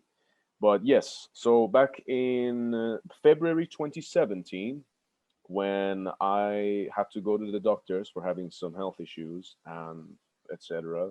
Um, I actually I was 18 and a half stone. I was limping when I was walking around. My skin was yellow because my liver was fucked, and I had migraines all the time, and it was just bad. It was fucking bad, the quality of life, and I got stuck in this place that I can't really go into too much details about my living situations at the time, but it was not ideal whatsoever, and that lasted a long time. And Yeah, basically, I think I started going to the gym for the first time October 2017. I'd never been properly before that point, like not properly at all, in fact. And since that point, between October 2017 and October 2020, I mean October 2020 being last year, I was down to 12.2 stones. jeez, that's impressive stuff, mate. And you're pretty swole as well from the pictures I've seen. So it's not just a case of having dumped a bunch of body fat. You put on a lot of muscle during that time too. I've done it I've done it the slow way. I've done it Mm. the slow and painful way. I've not done any keto or any of that shit. Obviously, if that works for someone, fair enough. But um, yeah, Russ actually commended me on this as well. It was cool. Yeah, I've basically I've learned my own way as well. I probably could have lost more weight in lesser time.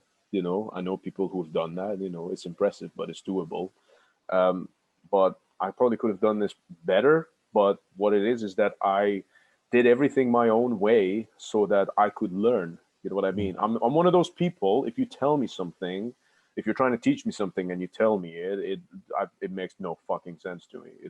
It means nothing. But if you tell me and then say, okay, try it yourself, through trial and failure is how I learned stuff. Yeah, yeah, And yeah. the whole gymming thing, for like the first year and a half, I didn't even know how to work out properly. Even now, I would even say that only just in the last 2 3 months I've just learned stuff that, obviously it all accumulates, but even just now I know how to train certain things properly, and you're always learning. But one very big thing that I want to point out that will hopefully help anyone who at any point wants to make any transformation or anything like that, is that all it is about is that you make a decision.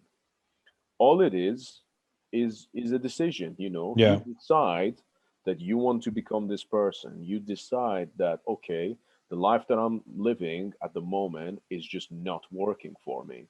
I need to change this. I need to change who I am. And pretty much for me, it came to a point in my life where everything was so shit that I was like, okay, I'm either going to kill myself or I'm going to absolutely change and just become a new person. And I, of course, as you can see, went with the latter. And you know what? It's not even that hard. Once you decide that's what you want to do, you just stick to it and just become consistent. It's not even that difficult. Compliance is the science. Yeah, yeah, Yeah. exactly. Yeah, so I when I moved to the UK, I was really thin. I was probably quite gaunt actually, and then I discovered Ben and Jerry's and Pizza Hut, and very very quickly ballooned up to a cool, probably about 19 and a half stone.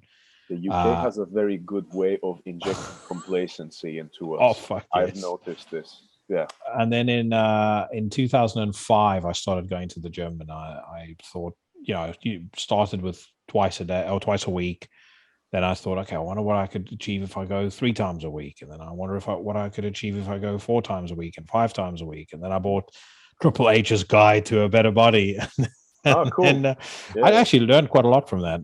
But then I started doing Thai boxing, and then with the Thai boxing, I got a proper personal trainer to help me with strength and conditioning before I competed, and I learned a lot from him. When I stopped doing Thai boxing and I went back to weights for a period of time, I just worked out in a shitty corporate gym, which is like a glorified hotel gym. And then I went, when I finished that job, I started training again, like more seriously. So from 2016 or so.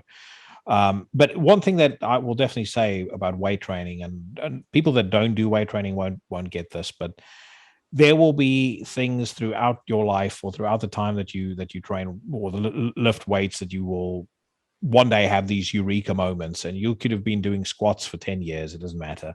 All of a sudden you realize, shit, if I angle my foot this way, or if I kind of plant my feet this way, or if I do this, or if I do this, it has a massive impact on the way, on my overall form and my overall ability to perform. And it's like that with every single part of your body. So to your point about not knowing how to train, again, I think the most important thing is get started, because you will keep refining, you'll keep learning, you'll keep tweaking, things will come up, and everybody's body is different as well. Yeah. What will work extremely well for my body isn't necessarily going to work very well for somebody else's body. But Yeah. just Sure. just start somewhere. Everybody starts somewhere, and you'll just get better you'll get better at it as you go on. There is no such thing though as you know being able to deadlift a certain amount of weight, and then all of a sudden you're the master at it. You're not. You'll change your form. You'll change some of the stuff that you do. Sometimes it's for the worse, sometimes it's for the better. And then a year later you realize, shit, suddenly I can add 20-30 kilos to this that I couldn't have done before. Where did that come from? Yeah. So I think, you know what? Absolutely. And the thing is, like, just fucking do it. You know what I yeah. mean? Don't think too much about it. Just fucking do it. You know what I mean? It's like, I I mean, that applies to any aspect of life, to be honest with you. It's just like when you're at a bar and there's a girl who's good looking, and it's like you want to talk to her. Don't fucking think about it. Just go talk to her. Okay, it's just simple as that. Mm. But like, it's like with the gym and stuff. When I first went, the very first day that I signed up, all that I did was I went on one of these still bikes. Like the cardio.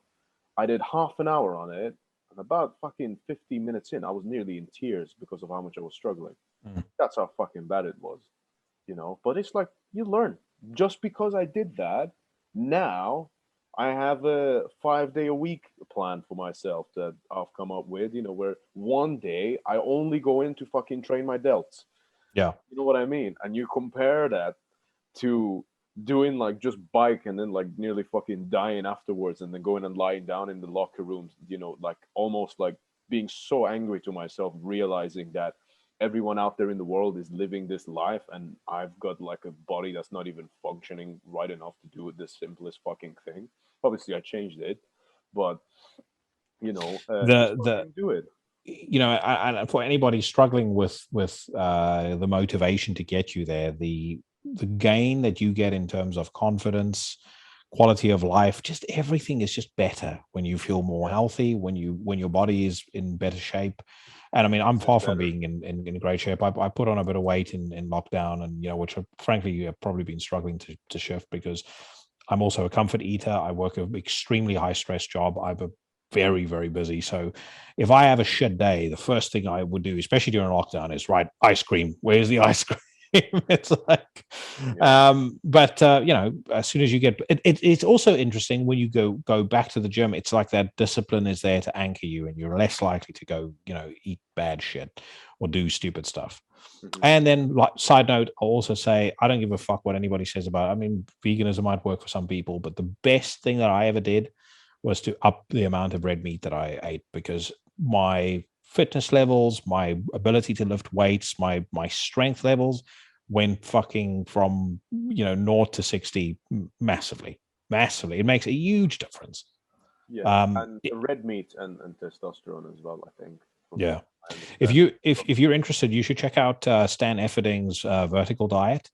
Look at anything Stan Efferding does anyway. He's like in his 50s already. He's like he was the world's strongest bodybuilder at one point, which means like he won a bunch of bodybuilding competitions, but he won a load of strength training competitions too, or like powerlifting competitions. But you could listen to half an hour of what that guy says on a podcast, and it'll be better than reading 100 copies of Men's Health magazine. Yeah. He's just fucking smart. Like the tweaks that I've made as a result of listening to him has always made a huge difference. One of them being diet. One thing I'll say as well, it's obviously don't you took a gasp there, so I know you're going to say something. But one thing that I will say as well, obviously, I'm not saying just like red meat or whatever, but uh, I went through a phase throughout like the first year that I was training that I actually switched to a vegetarian diet because I was like, okay, like this is supposed to be healthy or whatever, but it's fucking not. It's shit. Okay, No. most vegetarian options are, first of all, it's mainly like carbohydrates and everything, and the protein that you get from them.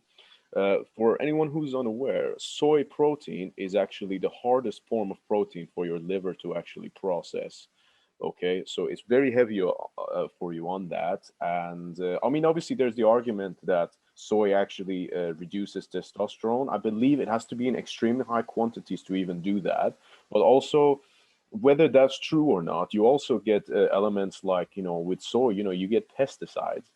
You know Yeah. what I mean? And even like, obviously, you get everyone who talks about the environmental aspects of it. When you're trying to, when you've got soy and things like that, when you've got that, once it's harvested, I mean, before it's harvested, that nothing of that goes back into the earth. So Yeah. essentially, the soil is left without any minerals whilst this is being created. So yeah, just fucking, just just eat normal. Yes, I know it's very shitty. My Personally, for me, if I could avoid buying meat from factories and things, I that would be my utmost preference Yeah, is food, But as far as I'm concerned, real organic food would be if you hunt your own and you keep it well, you kill it with respect, you eat it, and there's a certain thing for that, And when you eat a good steak, which I've seen you do plenty of times, I've seen you make some fucking dude. mean I've got stuff. the I've found the best steak imaginable. I get it from a place called Turner and George, Yeah, and Turner it's and George. retired dairy cows, so they're between the age of 5 and I think 12 when they slaughter them. Hmm. So they've been free roaming. They are free roaming dairy cows that kind of get to the end of their time and then they get slaughtered. The meat is so fucking good. Yeah, It's very expensive, so I'll only have it as like a weekend treat. But if you come visit, I'll get us some of that. The sounds perfect. just I can't begin to describe the flavor. We'll record it and I'll include it as like a bonus content on a future podcast episode when you taste it. Sure. It's the best, absolutely the best. It's got Now this that sounds. creamy texture to the fat and stuff like that. Oh man, Ah, it's the you're nuts. making me hungry now. No, the thing is, like, when you eat that, like when you eat a decent, good fucking like nicely cut steak, and I'm not telling everyone to go fucking eat steak or whatever, I get the thing of methane and all of that. First thing that we need to address is not our life choices for what affects the environment, is more so just how many people are fucking alive on this planet. Yeah. That's the biggest environmental threat that we have, not what choices we have for what Well, we. the biggest environmental threat is manufacturing in China and India, but no one ever talks Yes. about that. Yeah, right. Like you'll have us, like making sure, like we recycle and everything, but then China and India exactly, they get to fucking just like, okay, they just exist. No Yeah, problem. they do whatever they want. Yeah, yeah, yeah. But the thing is as well, like, this is what I was saying about steak. When we eat it, it's like your body tells you you're supposed to fucking eat that. It's Mm, good. It feels nice. It just like, it like it triggers a certain part of your senses, especially like if you I don't know if you have done this at all, but if you try doing intermittent fasting and things like that, you grow somewhat more focused and more aware of how your body reacts to food and what yeah, you yeah, eat. yeah. And this is one thing that I've noticed since I started doing that as well, that high quality meat, especially when you know that the animal has been looked after, it's lived a good life, and it's been well fed. That you feel that in the food, you feel that Yeah, nourish I you. That's agree. how nature works. It's something eating something else. You know what I mean? That's like, uh, is yeah. That's how it works. You Yeah, you no, eat something. I totally agree. But yeah, good Sounds great. steak. Another one of my favorite things. I don't know whether you eat it, but Iberico pork. I think Iberico pork comes from Spain, and whatever they do to it, oh my fuck, it's so good. It's I like I mean, think they feed them acorns or something like that, but it's got a very specific flavor. mhm. And a little while back. I did St. Louis cut spare ribs, Iberico pork. I think it was the best thing I've ever cooked in my entire life. It was yeah, phenomenal. That sounds good. I mean, I'm not a big pork eater. I mean, when I first moved to the UK, I was having bacon every single fucking day just to piss off all I the fucking was Muslims just about back to home, say it's like the ultimate Yeah, yeah. blasphemous food. Oh, beautiful. I used to have fucking pork and bacon all the time, just to say, fuck you cunts. But other than that, I don't really eat it very often, but I'm always up for it, like good quality meat or anything. One thing that I'm jealous of, what some of the guys in South Africa get is like you guys have like bisons and shit like that you can buy, can't you? Yeah, yeah, yeah. Well, Yeah. it's not as widely sold, I think, as a lot of people think. They do a lot of like game biltong, Hmm. and hunting is quite a popular thing still in South Africa. So when I was young, for example, my dad didn't like hunting. My granddad would go hunting every winter, and we would get like at least 1 to 2 full deer that we would then cut up, and that would kind of be meat for the winter. But then my dad stopped that too because he didn't like the taste of game. But yeah, so you get good quality meat there. But I will say, actually, if you know where to shop in the UK, the meat quality here is pretty great. There's a lot of South Africans that come over here and they thumb their Yeah. nose at UK meat, but I don't agree with that. I think if you know your right suppliers, I suppose it's Yeah. actually all right. Well, Obviously, you if can you go get it to locally, you can go to Costco and get free range beef and stuff like that, which is excellent quality, like really, really good quality. They sell those full dry aged sirloins, those full dry aged rumps and stuff like that. And that's what I eat most of the time. It's fucking delicious. It's yeah. delicious, and it's you could it's good. It's good quality meat. I've eaten enough meat that I know what and how to distinguish quality in meat. And that's good stuff. That and if Costco would like to start to sponsor me, then they can feel they can feel free to do so. But anyway, before we finish, I need to talk wrestling with you. So you watched All Out, So I would assume. yeah, I was just gonna say because you mentioned the Triple H workout thing as well. Before we go into wrestling, is it okay with you if I just have a quick break? No, mate, under All no circumstances. Yeah, no, that's absolutely fine. Okay, that's hey, bro. No worries, man. Right, I will let you edit that out later if you wish. If not, you can leave it for everyone to see that Shayan from Trivax has to go in peace. Has He's to go human and have a after all. wee. He's That's human absolutely after fine. all. Yeah. No worries, mate. Yeah. So, but we were talking wrestling. So you watched AEW All Out, I assume. Hmm. Sensational event, and an event Crazy. which, in my opinion, kind of went back to all of the things that I used to love about wrestling. Unpredictability, a bit of craziness, top-notch promos, surprises. There was such a great excitement about the event. It really did remind me of like wrestling in the late 90s. And the reasons why I loved wrestling at that time so much. A lot of people are saying that this was very much, I think, reminiscent of the Attitude Era, just in terms of the vibe of it, which I think just comes down to how fucking exciting it is. I mean, they really did put all of their fucking eggs in one basket, Hmm. but the amount of people that you hear saying exactly what you just said yourself, including myself, that it's like, oh wow, I haven't enjoyed watching wrestling this much in 20 years, or like, wow, this has just revived my love for this Hmm. business and everything. It's just really great. I mean, I was very actually apprehensive of the CM Punk match. I mean, I loved that when he came back and like the crowd reaction. And I mean, one thing that I actually watch wrestling for nowadays, this is one thing with me as well that I should point out. When I watch wrestling, I'm always watching because I feel like I want to learn things. I want to absorb from it. And I think that for us, especially as, like as frontmen in music, I think there's a lot to be learned from wrestling promos. A Oh fucking yeah, yeah, lot.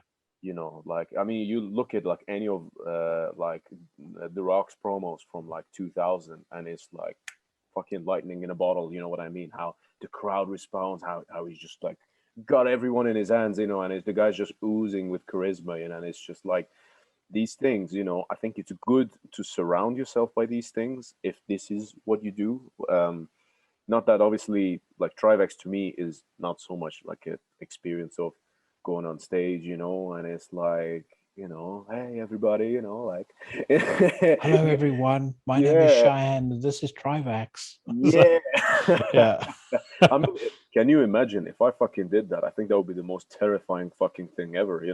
That would have a real threatening aura to it if I came on stage and said something like that. Like you get fucking bald ass guys, who fucking do bodybuilding and are covered in fucking some dead animals, fucking substance. So yeah, it's just really. Which, by the way, is not I actually blood. That's just food coloring. Wink, wink. But I yeah, do think so that when it comes to that kind of frontman thing and the parallels to wrestling, someone like Mortus from Marduk to me he's got it nailed. Like, mhm. comes on stage, looks at the audience. He's got all of his, he's got a really cool look, and he's got a really cool presence on stage. I remember them playing at the Underworld, and he comes, all he said, like after the first song, "London, you fucking cowards." And then people are like, "Yay, heaven shall burn when we are gathered." And song starts playing. I mean, the crowd went Cool. fucking nuts. Cool. That's what I like. Yeah. I live for that shit, man. Yeah, those moments, where it's like when you can nail it, and I fucking Oh yeah, yeah, yeah. I will say this, by the way, when it comes to the Rocks promos, I feel like some of those promos from the Attitude Era are showing their age a little more than I would have thought. Like if I watch if I watch Stone Cold, especially when in his second heel run, to me that stuff is gold. That's underappreciated gold, because when he was a heel, especially with the But Alliance, it was so fucking funny and so brilliant, some of the shit that he was coming up with. But then for me, the master of promos, and he always has been, always will be, classic Ric Flair. Ric Flair in the oh, NWA, fucking Ric Flair from 1985 to 1988. no There was fucking no question. one better. No one. No question. Oh man, Ric Flair was just like he was the best at that. By the way, just another quick bracket. Ric Flair's net worth is exactly why you don't fuck with marriage more than once. Oh yeah, I know. But oh, his promos were just great, man. It's You know what like, was? You know what listen was? up, buddy. I'm gonna take your girl and I'm gonna make a woman out of her. It's the like, fuck yeah, woo. you know what was incredible about him, and he got this, and to this day I feel like very, very few folks actually get it. Chris Jericho gets it because he's been around for long enough to get it, but Yeah, one thing that Flair did unbelievably well is he could build up an opponent and then tear down the opponent at exactly the same time. He would make it sound like it's a really, no matter who it is, no matter who's wrestling, he would make it sound like it's actually a really, really big deal for me to be facing this guy. But yeah, by the way, he's also a bum and a loser, and I can't yeah. stand him. It's like, You can't afford this shoe. yeah, Oh, exactly. I mean, fucking, like, I mean, some of the stuff that he did, it's so sharp as well, because it was totally unscripted. There was there's one very famous one from, I think, 1986, 1987, and he talks about how, today when he landed in New York, every woman for within 100 yards was saying, "There goes the boss," and Bruce Springsteen was nowhere to be seen. I like that. And then he says, Cool. "Bruce Springsteen, if you can follow this act, then you will be the boss." If you want to beat a man, you gotta beat the man. Yeah, I mean, stuff like that is just Yeah. gold. He was on an absolute fucking tear, just coming up with gold. One nugget of gold after the other. But again, I like the way promos are done and sold in AEW as well. They It's let the wrestlers unscripted, talk. isn't it? Yeah, it's Yeah. unscripted, and a lot of guys are really good. I mean, I Yeah. thought some of the Le Champion and all that fucking crazy shit that Chris Jericho came up with is some of the best promo work Yeah. of the last 20 years, without a shadow of a doubt. Especially that crazy nonsense that he came up with when he had the belt, and the belt was supposedly stolen, and he's like, he sits in his hot tub, and he's like, I'm sat here in my in my hot tub right outside my palatial mansion, thinking about the person that committed grand larceny. Yeah. I mean, Oh, at the just end of the day, it's entertainment, isn't it? oh yeah, but But there's it's such true. You an have to art have to it when a it's done well. yeah, yeah. It is an art form. I do believe that, and yeah, I did very much enjoy that last the All Out.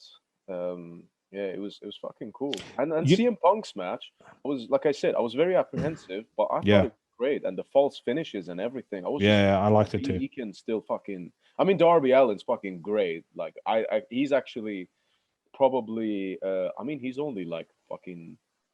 He's not even that much older than me. Like he's only like a couple of months or something. Mm.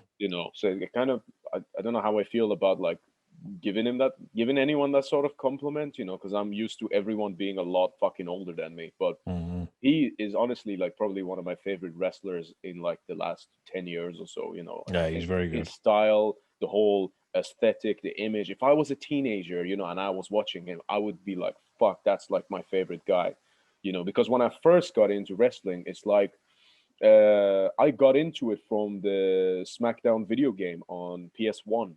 Mm-hmm. Okay, where they all look fucking pixelated as hell, and it was just like it was good times. But I think it was the second one. But I remember like going through the players list, saying like, okay, who looks the coolest, who looks like better. It's like, oh, Undertaker. I think he had just turned American Badass by SmackDown 2, which was the first one Mm-hmm. that I played. Wow, I sound nerdy as fuck now. And and when you like go down the list, and then Kane came up, I'm like, what the fuck is that? You know, and it's just like, I think it's like a similar thing that later translated into me like getting into metal and stuff. But it was like I would always like pick Kane, but then it's like when I actually started watching wrestling, you know, I was still like big fan of him, Eddie Guerrero, and then obviously when I discovered Stone Cold Steve Austin, which oddly enough wasn't actually the first wrestler that I discovered out of those. When I discovered him, I was like, okay, right, I got it now. That's it. That like you know that's the Yeah. guy. He's just fucking nuts. You know, Jackie, I tell you something really cool. This is the kind of like the sort of shit that I've had in my life, and this is like me when I was like I think 12 years old. I was in school. I think this was around the time when I first met Lord Ardas, the vocalist from Lavis and Jangal, who then ended up doing a lot with Trivax as well. Around that time, I used to actually buy, because in Iran, obviously, alcohol is illegal, uh, and that's like got a whole array of punishments of its own, which is, I think, probably a conversation for another day. But basically, like you can buy non-alcoholic beer, okay? But when I was 12 years old, I used to go to our school's thing. I used to buy 4 cans of non-alcoholic beer. I used to fucking open them up, I was about to boom, say, just so and you just can like, clang them up above your yeah, head. fucking, that's what I was like when I was like 12 years old. I used to go on top of chairs and fucking elbow drop into the living room, and then like out of nowhere, my mom would come in and be like, "What the fuck?" Like, what's Yeah, he yeah, doing? yeah. Just like being completely possessed. But yeah, it was great. But yeah, definitely like AEW and Darby Allen. It was You know what cool. was great about what they've done really well with Darby Allen as well? I never thought it would work, but the Sting Darby Allen pair up is Yeah, magic. I Absolute mean, magic. when just seeing him, obviously CM Punk, I know that he's probably more so from the era that I think you sort of, I think he came out, I think as you might have just stopped watching As I wrestling. migrated away.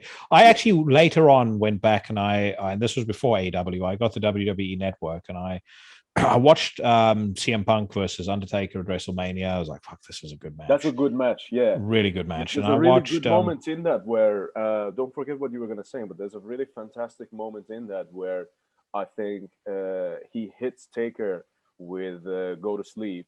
Taker goes back, bounces against the rope, and comes back and gives him a tombstone. But then he yeah. kicks out, and that moment that's right on the money, man. It's just like pure fucking magic when that fucking happens. And that's the thing with CM Yeah. Punk. He's not technically a particularly great wrestler, in my opinion, but he's an incredible storyteller in the ring.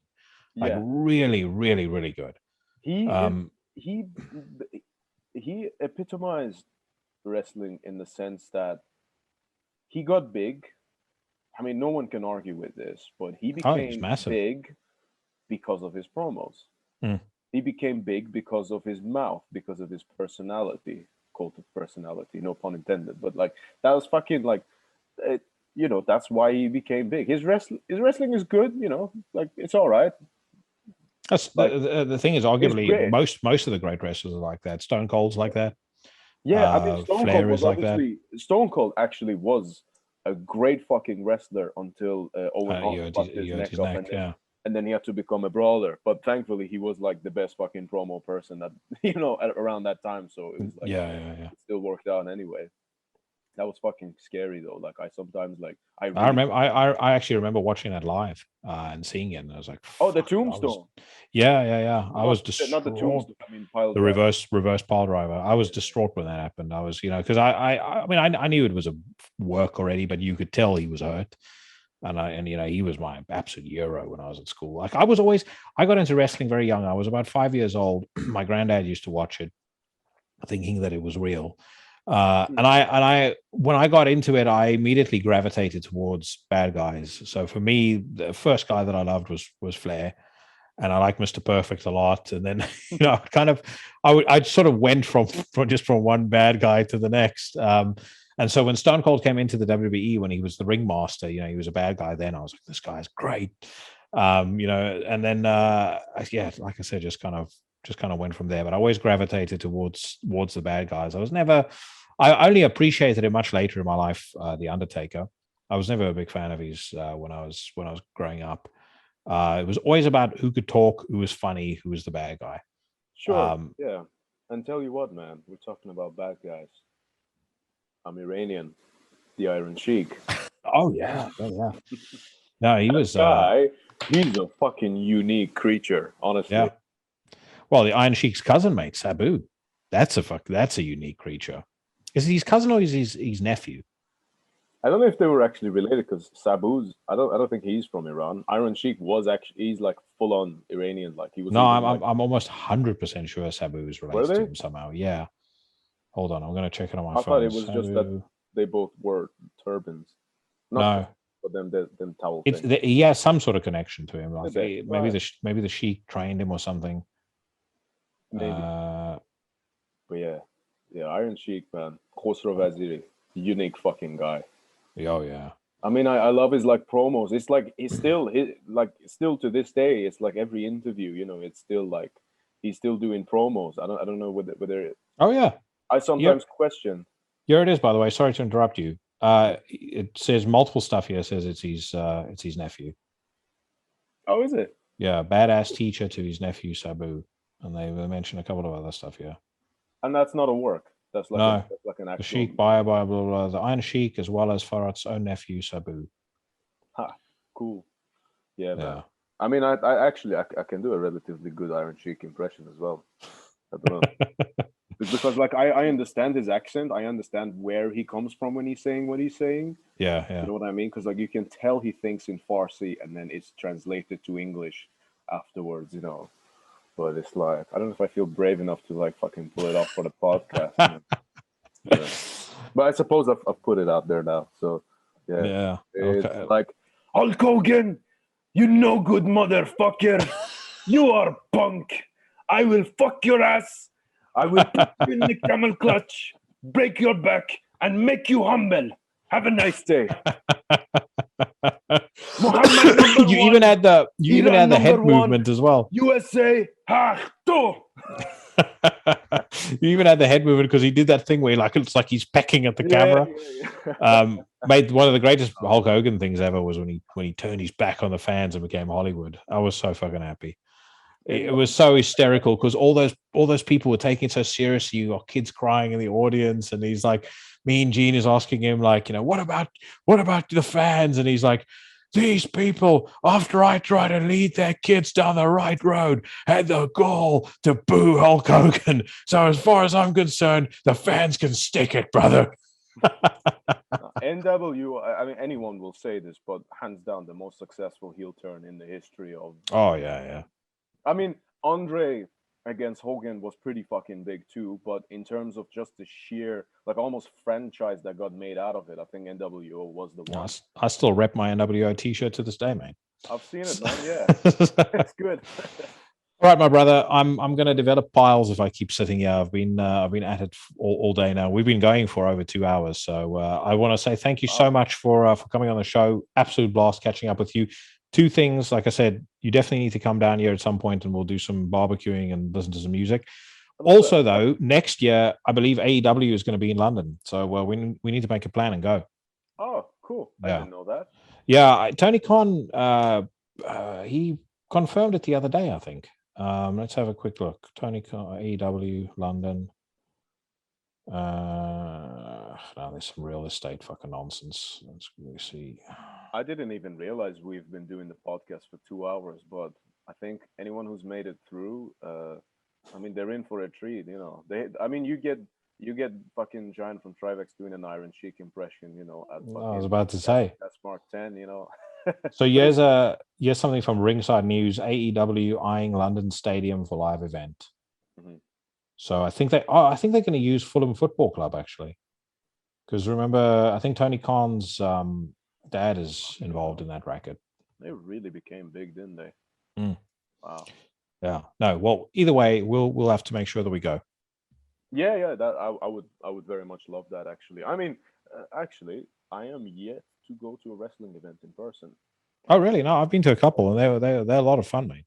Yeah, I'd like to, I'd very much like to, especially like if there's people that I know, just for like, because I've already seen pretty much most bands that I ever wanted to see, and the most beautiful part about it was seeing them on TV for, well, not TV, but like on bootleg DVDs and whatever for years, and then actually seeing them in flesh, Mm. But I have actually done that for majority of them, and actually the biggest of my heroes who are alive, I have actually interacted with them in person as well, So I think it'd be cool to kind of have that with wrestling, because I've never met anyone, I've never seen anyone in person, so that would be kind of cool to Yeah, cross off the list for sure. And they've got a very stacked lineup now, especially after all these new signings they've done. So for sure. And the show will be awesome. So because yeah, they'll yeah, make sure if it's their first show in the UK, they'll make sure that it's a good one.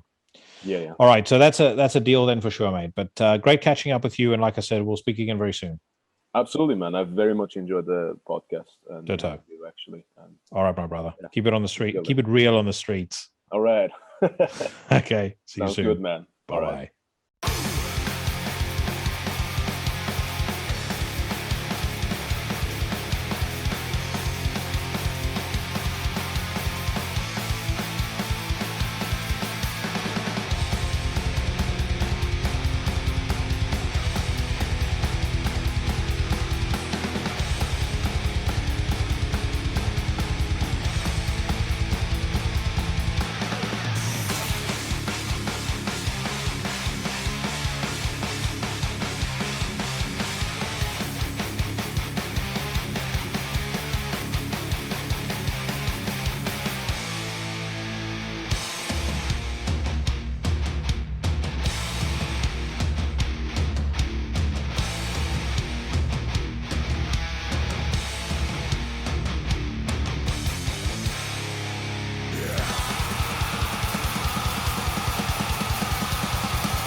That was a track called And He Wandered Off to Nowhere. The record is called Sin. It came out in 2016. The band, of course, Trivax, and the man on the microphone, my brother Shayan.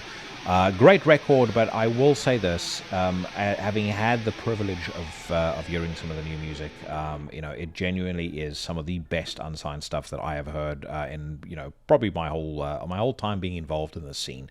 And that's coming from somebody who's reviewed hundreds of demos, probably listened to, 4 or 5 times that much. It really is fantastic, and I think a lot of record labels are frankly sitting on their hands on this one. I've said this before, but if I had the money and I had the time, I would start my own label, and I'd immediately sign Trivax, Master's Call, Thundering Hooves, Cult Burial, Utkana, Stellar Master Elite, and Born Ultra. Those are the first names that come to mind. Church Road Records, Apocalyptic Witchcraft, Season of Mist, Deborah Morty. I know some of you guys listen to the podcast from time to time. You guys need to get on that shit. Anyway, thank you very much for tuning into the show. I hope you guys enjoyed the episode. I'll be back again next week.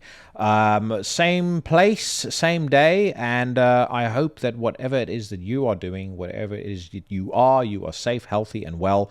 I'm going to play out with a track off the Lucifer record that I mentioned, both at the top of the podcast as well as during my conversation with Shayan. This is a record that really, really caught me by surprise, but I absolutely love it. And I'll talk about it in more detail next week, but thought it would be appropriate for me to lay one on you at this point in time. This is off a record called The Broken Seal, and the song is called Gods Await Us. Have a fucking great week, everybody, and I'll see you all again next Tuesday.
This